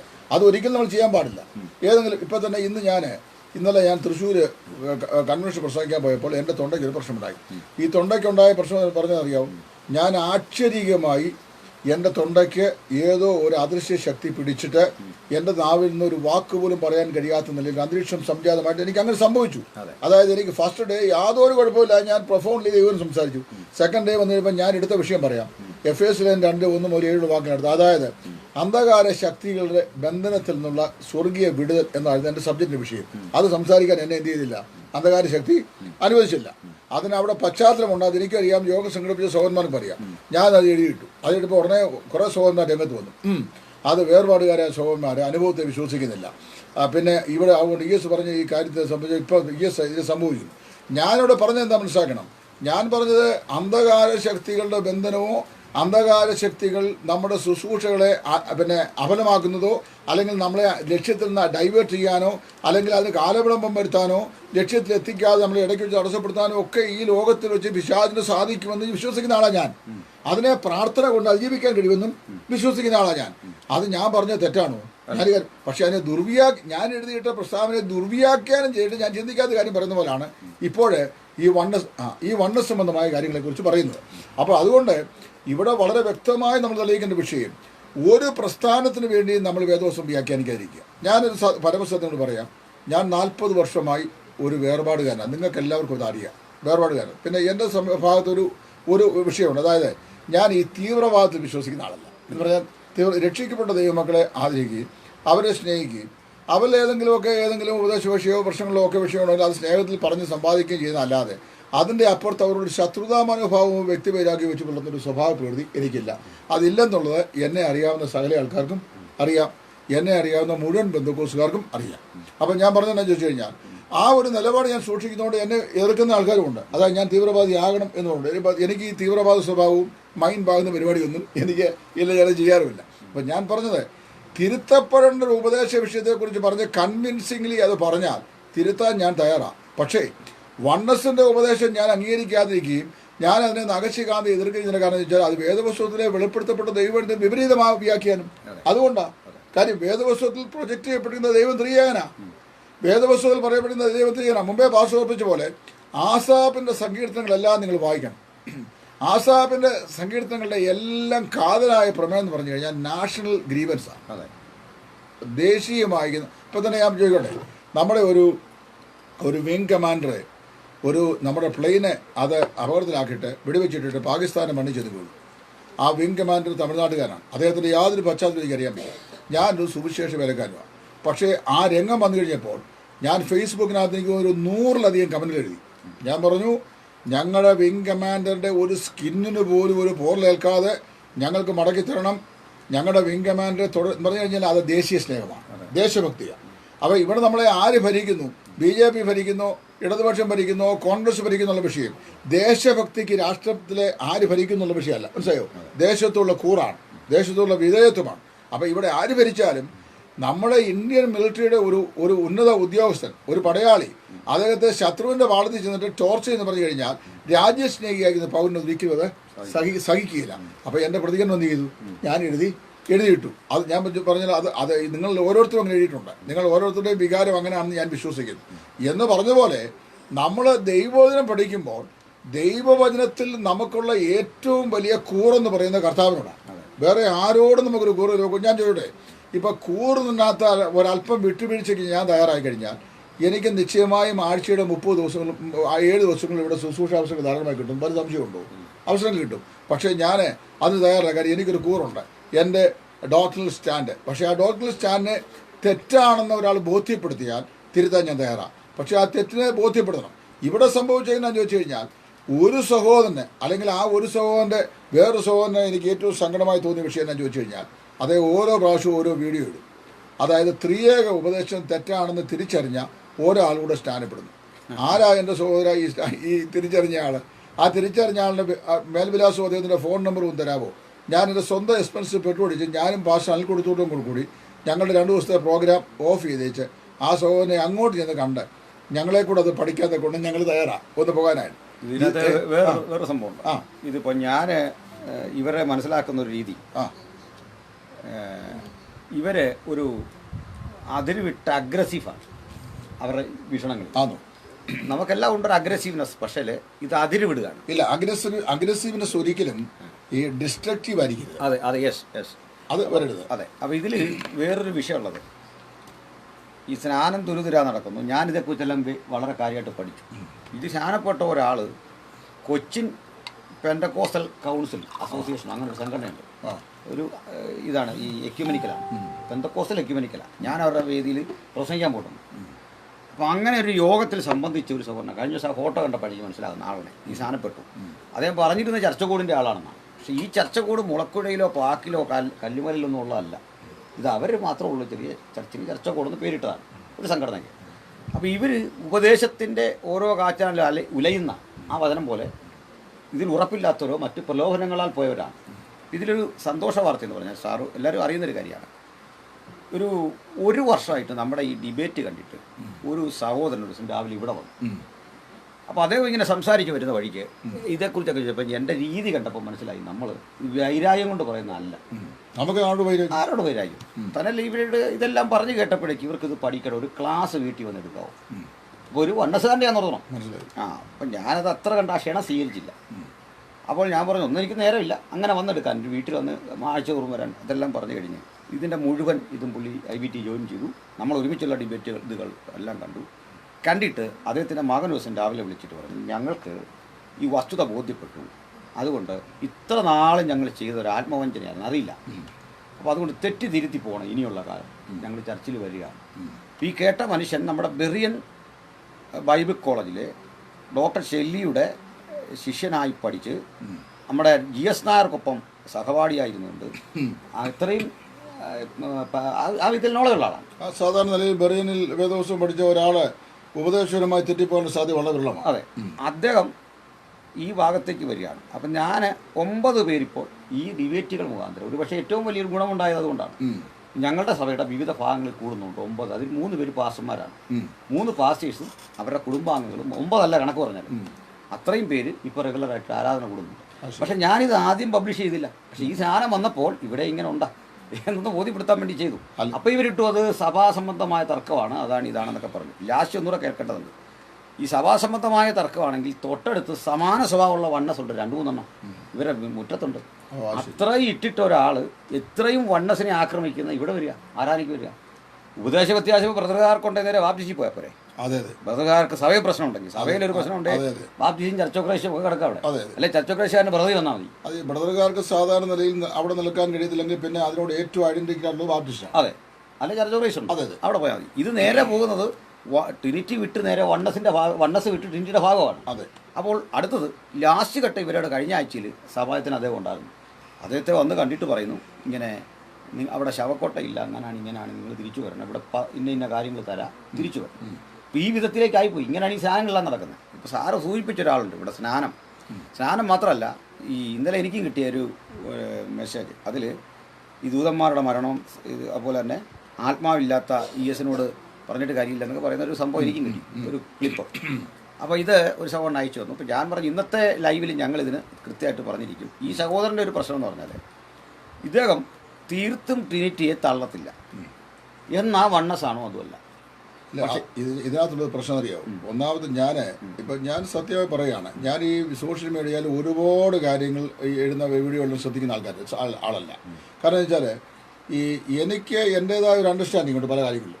ആ അണ്ടർസ്റ്റാൻഡിങ്ങിനോടൊക്കെ പൊരുത്തപ്പെട്ടു പോകുന്ന ആൾക്കാർ വല്ലതും പ്രസൻറ്റ് ചെയ്ത് അത് കേൾക്കുക കാണുകയൊക്കെ ചെയ്യുന്നുള്ള, അല്ലാതെ മറ്റുള്ള കാര്യം ഈ അരയോഗൊന്നുമുള്ള ആൾക്കാർ പ്രത്യേകത പറഞ്ഞിട്ടുണ്ട്. അറിയാവും, അവരെന്തെങ്കിലും പുതുമയുണ്ടെങ്കിൽ മാത്രമേ ആ കാര്യം ശ്രദ്ധിക്കാറുള്ളൂ. അപ്പം അത് വല്ല പുതുമയുണ്ട്. അപ്പം ഞാൻ ഈ സഹോദരൻ്റെ ഈ അടുത്ത കാലത്തെ പുതുമകളെ സംബന്ധിച്ച് സൂക്ഷ്മമായി അന്വേഷിക്കാൻ നോക്കി.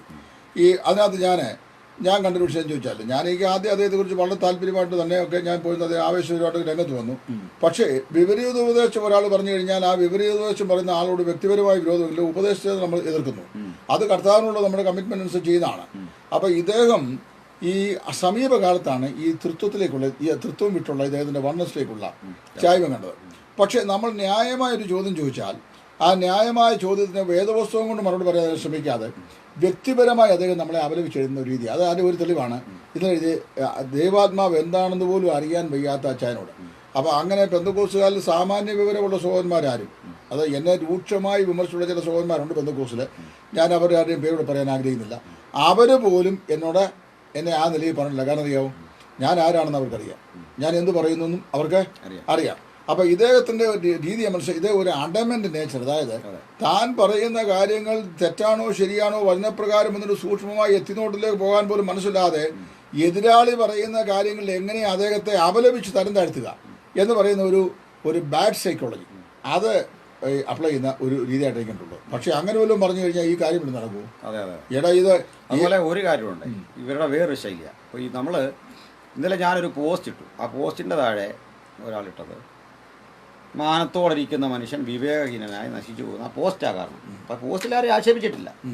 പോസ്റ്റിൽ നമ്മൾ ആകെപ്പാടെ ചോദിച്ചത് ദൂതന്റെ മറ്റേ മരണം തള്ളിയിട്ട് പുതിയ മരണത്തിലേക്ക് അവർ കയറി. അപ്പം അത് സ്ഥാപിക്കാനേ പറഞ്ഞുള്ളൂ.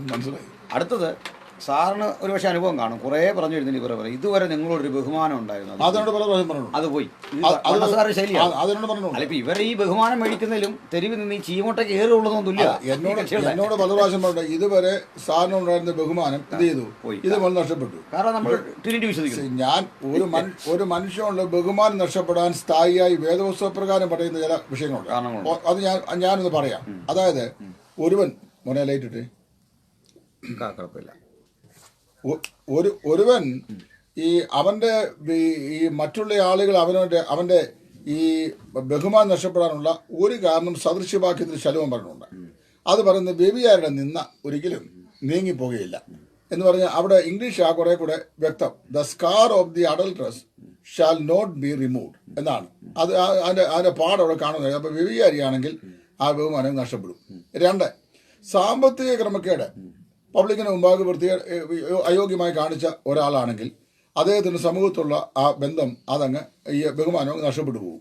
പിന്നെ അറിയപ്പെട്ട വലിയ ഗുരുതരമായ ഉപദേശ പ്രശ്നങ്ങൾ സംസാരിക്കുകയും അതിന്റെ പ്രോക്താവായിരിക്കുകയും ചെയ്യുന്ന ആളാണെങ്കിൽ ഇത്തരം സമൂഹത്തിൽപ്പെട്ട ആൾക്കാർക്കൊക്കെ ആ നിലയിലുള്ള തകരൽ ഉണ്ടാകും.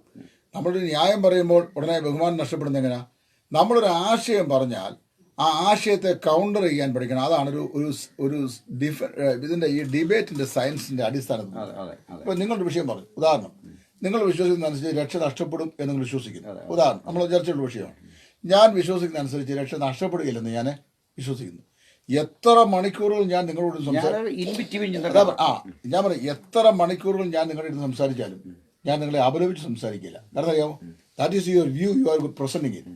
ഇവിടെ ആവശ്യമുള്ളത് നിങ്ങളുടെ വ്യൂവിനെ കൺവിൻസിംഗ്ലി എസ്റ്റാബ്ലിഷ് ചെയ്യാനുള്ള ആർഗ്യുമെന്റ് നിങ്ങൾ വരിക എന്നുള്ളതാണ്.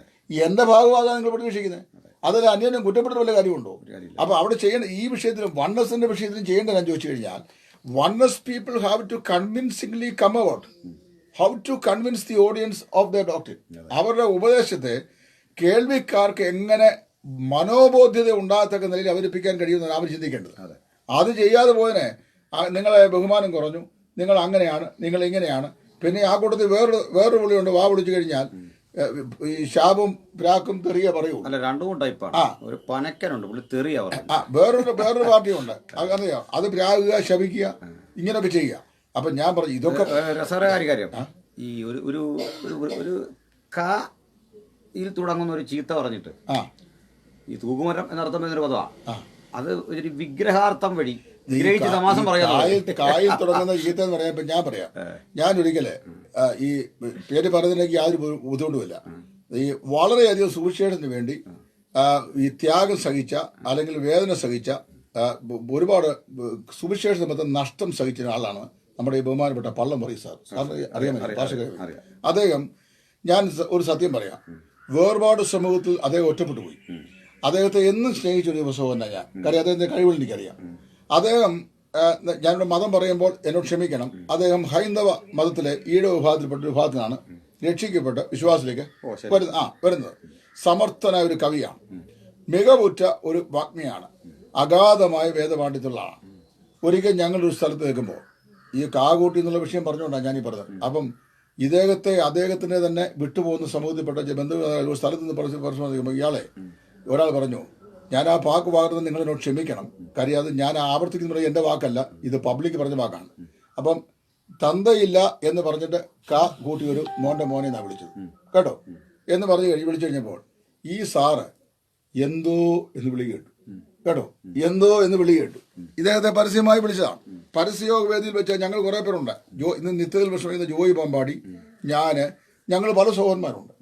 ഇരിക്കുമ്പോൾ വിളിക്കുമ്പം ഇത് എന്തോ എന്ന് വിളി കേട്ടു. ഒരു വാക്കും അദ്ദേഹത്തിന്റെ മുഖത്ത് യാതൊരു പിടിച്ചുണ്ടായില്ല.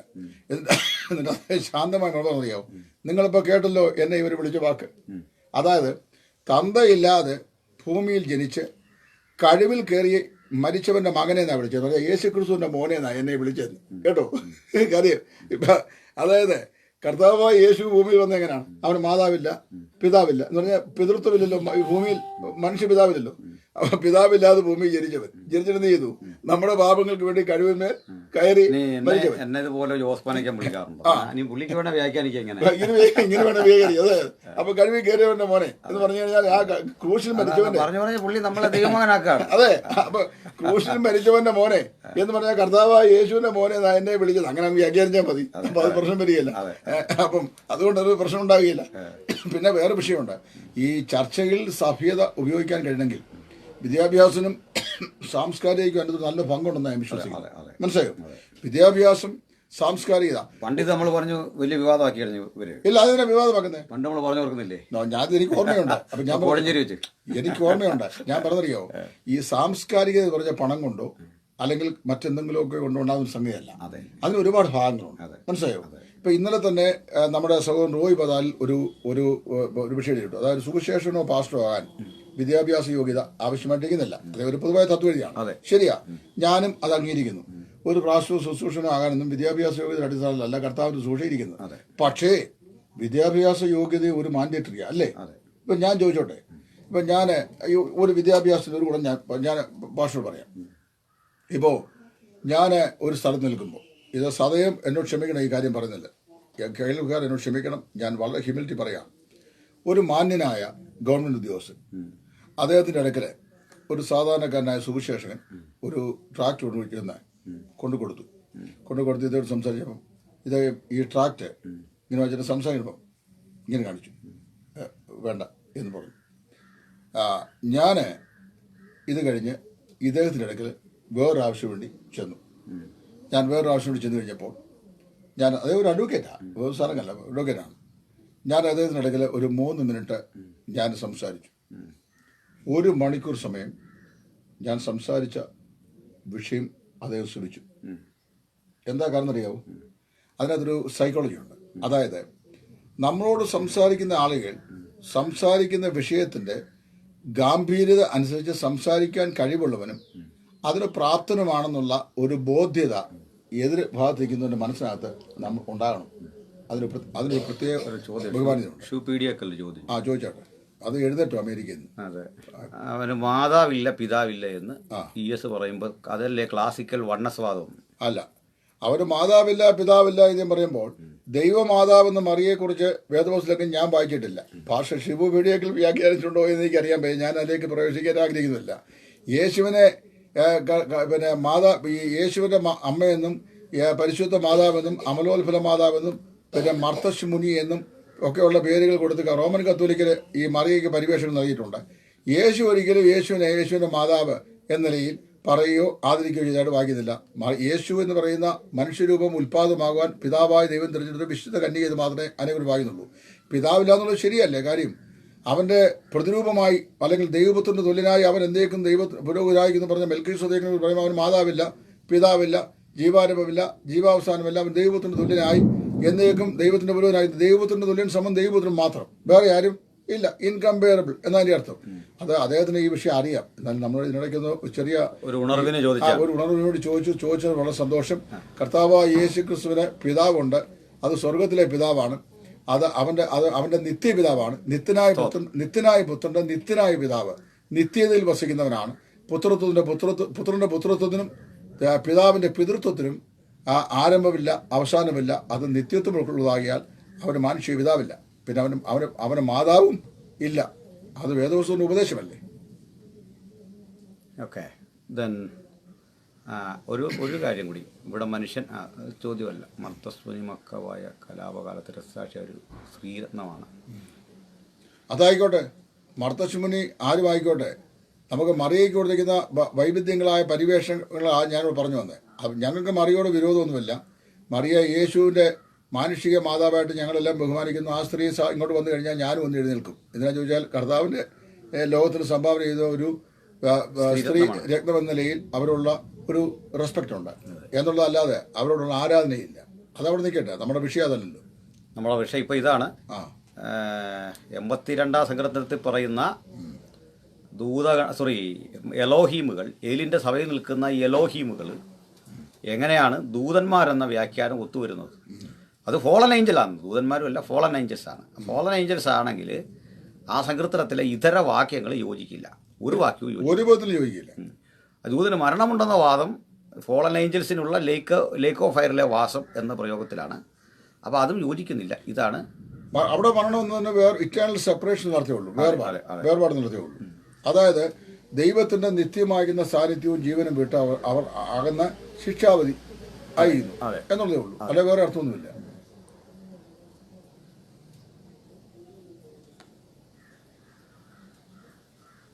ഇനി പ്രത്യേകിച്ച് ചോദ്യങ്ങളില്ല.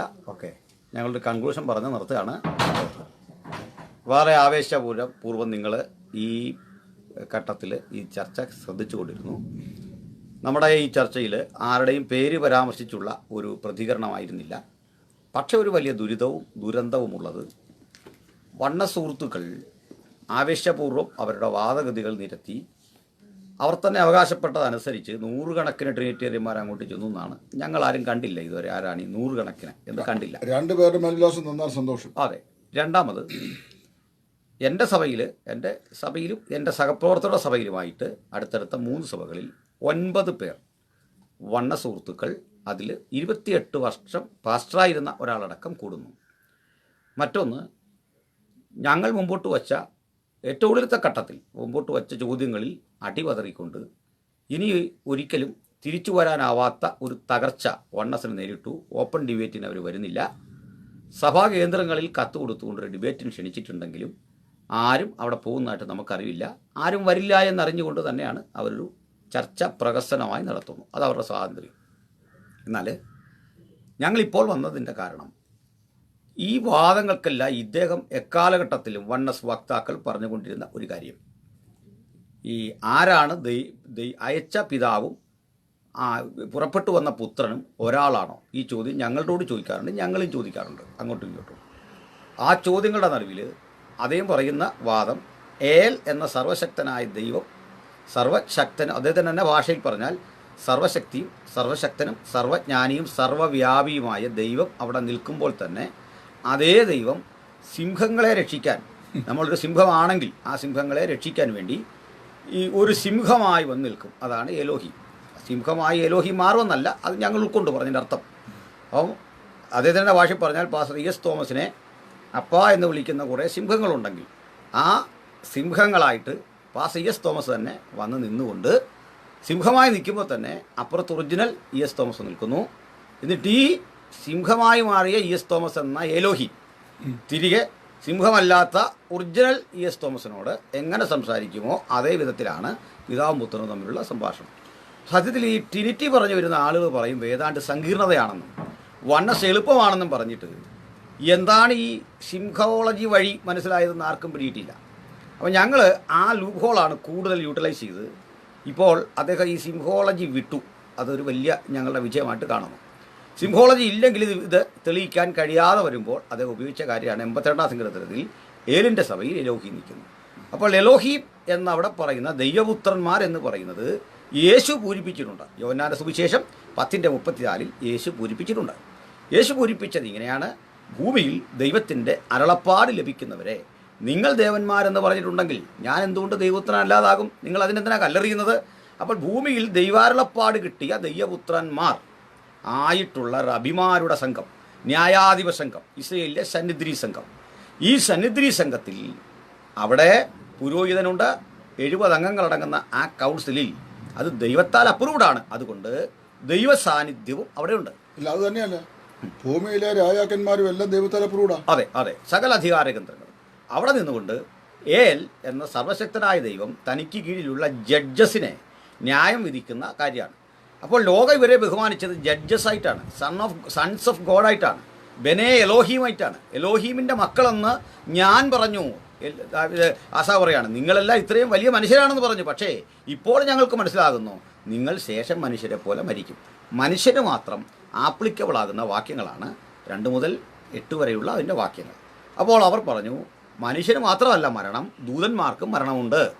ദൂതന്മാർക്ക് മരണമുണ്ട് എന്ന് പറയാം. കാരണം എലോഹീമിന് മരണമില്ല എന്നൊരു വാക്യം തരാമോ? താൻ മാത്രം അമർത്യതയുള്ള ദൈവത്തെക്കുറിച്ച് 2 തിമോഥെയോസ് 6:16 1 തിമോഥെയോസ് 6:16 വാക്യം ഉദ്ധരിച്ചുകൊണ്ട് താൻ മാത്രം അമർത്യതയുള്ളവനെന്ന് ശാഠ്യം പുലർത്തിയപ്പോൾ ഞങ്ങൾ മറുപടി കൊടുത്തു. 1 കൊരിന്ത്യർ 15:50 പറയുന്നു, നമ്മൾ ഈ ദ്രവത്വമുള്ളത് നീങ്ങി അദ്രവത്വത്തെയും മർത്യമായത് മാറിയ അമർത്യത്തെയും ധരിക്കണം. ദൈവം ഒരു ദാനമെന്ന നിലയിൽ നമുക്ക് തന്നിട്ടുണ്ട് അമർത്യത. ചുരുക്കത്തിൽ ദൂതനാകട്ടെ മനുഷ്യനാകട്ടെ ബിഗിനിങ് ഉണ്ട്, എൻഡിങ് ഇല്ല, അവസാനമില്ല, എൻഡില്ല. അതാണ് സത്യം. അപ്പോൾ അത് അമർത്യതയാണ്. പക്ഷേ നമ്മുടെ അമർത്യതയ്ക്ക് തുടക്കമുണ്ട്. അപ്പോൾ അത് വിട്ടു, അത് വിജയിക്കുന്നില്ല എന്ന് കണ്ടപ്പോൾ നമ്മൾ ടെസ്റ്റ് ചെയ്യിക്കാൻ ശ്രമിച്ചു, നുണപ്രചരണം നടത്തി എന്ന് പറഞ്ഞുകൊണ്ട് അടുത്ത ഉപദേശമായിട്ട് വന്നു. അത് അതിലും അപകടം പിടിച്ചതായിരുന്നു. മാത്രമല്ല, ആ വസ്തുത ഞങ്ങൾ ഇന്ന് പോലുള്ള ഈ ലൈവിൽ ചൂണ്ടിക്കാട്ടി സാറ് ഒരു ഉപസംഹാരം പറയും. ഞാൻ ഇങ്ങനെ നിർത്തട്ടെ. അതായത് ഇങ്ങനെയുള്ള വികലമായ വ്യാഖ്യാനം ലേക്ക് ഓഫ് ഫയറിൽ ചെന്ന് വീഴുന്ന ആ ഫോളൻ ഏഞ്ചൽസിനും ദൈവിക ന്യായാധിപ സഭയിൽ വന്ന് നിൽക്കാമെന്നും അവർ തമ്മിലുള്ള സംഭാഷണമാണെന്ന് പറഞ്ഞാൽ അവിടെ ശരിയായ ദൂതന്മാരില്ല എന്ന് വരുന്നു. കാരണം ആ സങ്കീർത്തനത്തിൽ ശരിയായ ദൂതന്മാരുള്ള ആഹ്വാനമില്ല. ആ സങ്കീർത്തനം മുഴുവൻ തെറ്റ് പ്രവർത്തിക്കുന്ന ആളുകളോടുള്ള ആഹ്വാനമാകിയാൽ തെറ്റുതിരുത്തി മടങ്ങി വരാനുള്ള ആഹ്വാനവും തെറ്റ് തിരുത്തുന്നില്ലെങ്കിൽ അവർക്ക് കിട്ടുന്ന ശാപവുമാണ്. ആസാഫ് ഒരു ദേശീയ ദുഃഖമെന്ന നിലയിൽ തൻ്റെ അന്തർഗതം ആത്മനിറവിനാൽ പ്രദർശിപ്പിക്കുന്ന ഭാഗമാണ്. അതുകൊണ്ട് അവരുടെ 2ാം ഘട്ടത്തിലെ ആ വ്യാഖ്യാനം കൂടുതൽ സങ്കീർണമായ ചർച്ചകൾക്ക് ഇനിയും വഴിവെക്കും. അതുകൊണ്ട് അതിലകപ്പെട്ടു പോയ സുഹൃത്തുക്കൾക്ക് ദയവായി സത്യസന്ധമായി തിരുവെടുത്ത് വ്യാഖ്യാനിച്ച് മുമ്പോട്ട് പോകാനുള്ള അവസരവും പഠനങ്ങളും സാഹചര്യങ്ങളും ദൈവാത്മാവ് നൽകട്ടെ എന്ന് പ്രാർത്ഥിച്ചുകൊണ്ട് ബഹുമാനായ എസ് തോമസ് സാറിന് ഉപസംഹരിക്കാനുള്ള അവസരം കൈമാറുന്നു. ഇന്നത്തെ ഈ ചർച്ചയിലൂടെ ഞങ്ങൾ പാസ്റ്റർ കൊടുത്തോടെ ഓർപ്പിച്ച പോലെ ആരോടും വ്യക്തിപരമാകുന്ന ഒരു പ്രതികാര ചിന്തയോ ഒരു വിദ്വേഷവുമില്ലാതെ വിശുദ്ധ വേദപുസ്തകം ഈ വിഷയത്തെ സംബന്ധിച്ച് എന്ത് പറയുന്നു എന്ന് മാത്രമാണ് ഞങ്ങൾക്ക് ചർച്ച ചെയ്യുവാനായിട്ട് ഇടയായി തീർന്നിട്ടുള്ളത്. നിങ്ങൾക്കുള്ള ക്വയറീസ് ഉണ്ടെങ്കിൽ നിങ്ങൾ ഇതിൻ്റെ അടിയിൽ വീണ്ടും എഴുതിയിട്ടാൽ ഞങ്ങൾക്ക് ദൈവം തരുന്ന പ്രാപ്തി അനുസരിച്ച് ഞങ്ങൾ അതിന് വീണ്ടും മറുപടി തരുന്നതാണ്. എന്നാൽ ഞങ്ങൾക്കുള്ള വിഷയം എന്ന് പറയുന്നത് വൺനെസ് ഉപദേശം, അതായത് ഏകതാ ദൈവത്വവാദം എന്ന് പറയുന്ന വാദം സമർത്ഥിക്കാൻ കഴിയുന്ന വാക്യങ്ങൾ വേദപുസ്തകത്തിലില്ല. കാരണം എന്ന് ചോദിച്ചു കഴിഞ്ഞാൽ നമ്മുടെ കർത്താവായ യേശു ക്രിസ്തു തന്നെ വളരെ വ്യക്തമായി പറഞ്ഞു, താനല്ലാതെ തൻ്റെ പിതാവ് തന്നോടുകൂടെ ഉണ്ട്, പിതാവ് അയക്കാനിരിക്കുന്ന പരിശുദ്ധാത്മാവുണ്ട്. അപ്പോൾ പിതാവ്, പുത്രൻ, പരിശുദ്ധാത്മാവ്, ദൈവത്തിന് 3 പ്രത്യേകമാകുന്ന രൂപങ്ങളിൽ, അതായത് പിതാവ് തന്നെ പുത്രനായി വന്ന പുത്രൻ രൂപത്തിൽ, പുത്രൻ പരിശുദ്ധാത്മാവായിരുന്ന പരിശുദ്ധാത്മാവിൻ്റെ രൂപത്തിൽ, അങ്ങനെ ഒരു ആൾമാറാട്ടം ചെയ്ത് ഒരു നാടകവേദിയിലെ ദൃശ്യാവിഷ്കാര രംഗത്തെ പോലെ ഒരു പരിപാടി ദൈവത്തിന് മനുഷ്യൻ്റെ മുമ്പാകെ പ്ലേ ചെയ്യേണ്ട ആവശ്യമില്ല. മറിച്ച് ദൈവത്തിൽ അനാദികാലം മുതൽ മറഞ്ഞു കിടക്കുന്ന പിതാവ്, പുത്രൻ, പരിശുദ്ധാത്മാവ് എന്ന 3 വ്യക്തികളെ യഥോവിധം വിശുദ്ധ വേദപുസ്തകത്തിൻ്റെ ചരിത്രത്താളുകളിൽ കൂടെ അതാത് സമയങ്ങളിൽ ദൈവം താൻ തന്നെ വെളിപ്പെടുത്തി എത്രയും സ്പഷ്ടമായി അത് പറഞ്ഞിരിക്കുന്ന ഗ്രന്ഥം മഹൽ ഗ്രന്ഥമാണ് വിശുദ്ധ ബൈബിൾ. ഇനി ഒരൊറ്റ വാക്യം മാത്രം ഞാൻ പറഞ്ഞിട്ട് സംക്ഷേപിക്കുക. യോഹന്നാൻ നല്ലയാൾ പറയുമ്പോൾ there are 3 that bear witness in heaven, അതായത് സ്വർഗത്തിൽ സാക്ഷ്യം പറയും 2 3 സാക്ഷികളുടെ വാമൊഴി പ്രകാരം ഏത് കാര്യം ഉറപ്പാക്കുമെന്നാണ് ന്യായപ്രമാണത്തിൽ കർത്താവ് പറഞ്ഞത്. അപ്പോൾ there are 3 that witness in heaven. അവിടെ എഴുതുന്നത് ഫാദർ, ദ വേർഡ്, അതായത് Son and the Holy Spirit. എനിക്ക് ഏറ്റവും ഇഷ്ടപ്പെട്ട ട്രാൻസ്ലേഷൻ തമിഴാണ്. ആ തമിഴ് ട്രാൻസ്ലേഷൻ ചെയ്യുന്നത് പരലോകത്തിലെ സാക്ഷിയിരിപ്പവர்களെയും 3. ഇപ്പോൾ ഇത് പറയുമ്പോൾ ES അച്ചായൻ തമിഴിൽ അന്യഭാഷ പറഞ്ഞു, അതുപോലെ പറയാൻ വേണ്ടി വരുന്നതെന്ന് പറയും. അപ്പം പരലോകത്തിലെ സാക്ഷിയിരിപ്പവர்களെയും 3, ശ്രദ്ധിച്ച് കേട്ടോണം തമിഴറിയാവുന്നവർക്ക്. പരലോകത്തിലെ സാക്ഷിയിരിപ്പവர்களെയും 3 പിതാ, വാർത്തൈ, പരിശുദ്ധ ആവിനാർ എമ്പവരകളെ ഇമ്മൂവരും ഒന്നായിരിக்கிறேன் എന്ന് പറഞ്ഞാൽ സ്വർഗത്തിൽ സാക്ഷ്യം പറയുന്നവർ 3, പിതാവ്, പുത്രൻ, പരിശുദ്ധാത്മാവ് ഇവർ മൂന്നും ഒന്നാകുന്നു. ഇവർ മൂന്നും ഒന്നാകുന്നു. ഈ ഒരൊറ്റ വാക്യം മാത്രം അടർത്തിയെടുത്തു കഴിഞ്ഞാൽ വണ്ണസ് എന്ന് പറയുന്ന അഖില ലോക കൾട്ട് അതിൻ്റെ അടിസ്ഥാനം മറിഞ്ഞ് താഴെ വീണ് ലോകത്തിലെ സകല വിശ്വാസികളുടെ മുമ്പാകെ ഇത് ഏറ്റവും ഭയാനകവും നിരപരാധികളായ വിശ്വാസികളെ കബളിപ്പിക്കുന്നതുമായിട്ടുള്ള ഒരു കൾട്ടാണെന്ന് ഏത് മനുഷ്യൻ മനസ്സിലാക്കാം. 2, ദൂതൻ എന്ന് പറയുന്നത് കൊണ്ടും ദൂതന്മാർ ഏലോഹിമിൻ്റെ സഭയിൽ നിൽക്കുന്നു എന്ന് പറയുന്നത് കൊണ്ടും അവിടെ പറയപ്പെടുന്ന ദൂതൻ അത് ഈ വീണുപോയ ദൂതന്മാരോ സദ്ദൂതന്മാരോ ആണെന്ന് വാദിക്കുന്നത് വചനപ്രകാരം ശരിയല്ല.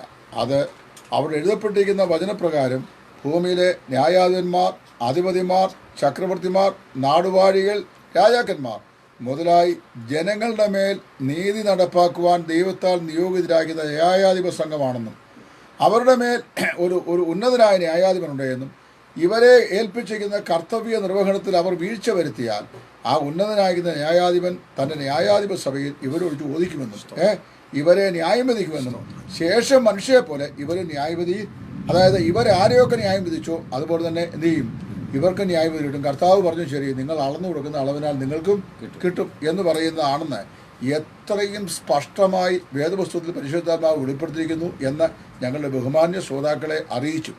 അല്ല, വണ്ണസിൻ്റെ അക്ഷന്തമായിരുന്ന ഈ വിപരീതോപദേശമാകുന്ന അപരാധ കുഴിയിൽ നിരപരാധികളായ വിശ്വാസികൾ വീണ് വിശുദ്ധ വേദപുസ്തകത്തിൻ്റെ പത്യോപദേശമായിരുന്ന ത്രിയേക ഉപദേശം, അതായത് തൃത്വോപദേശ സത്യം, അതിൽ നിന്ന് വഴുതി മാറരുത് എന്ന ആത്മാർത്ഥമായി ഒരു പ്രാവശ്യം കൂടെ ദൈവനാമത്തിൽ അപേക്ഷിച്ചുകൊണ്ട് ഈ ചർച്ചയുടെ ഭാഗം ഇവിടെ ഞാൻ പരിസമാപിക്കുന്നു. ദൈവം എല്ലാവരെയും അനുഗ്രഹിക്കട്ടെ. സ്തോത്രം.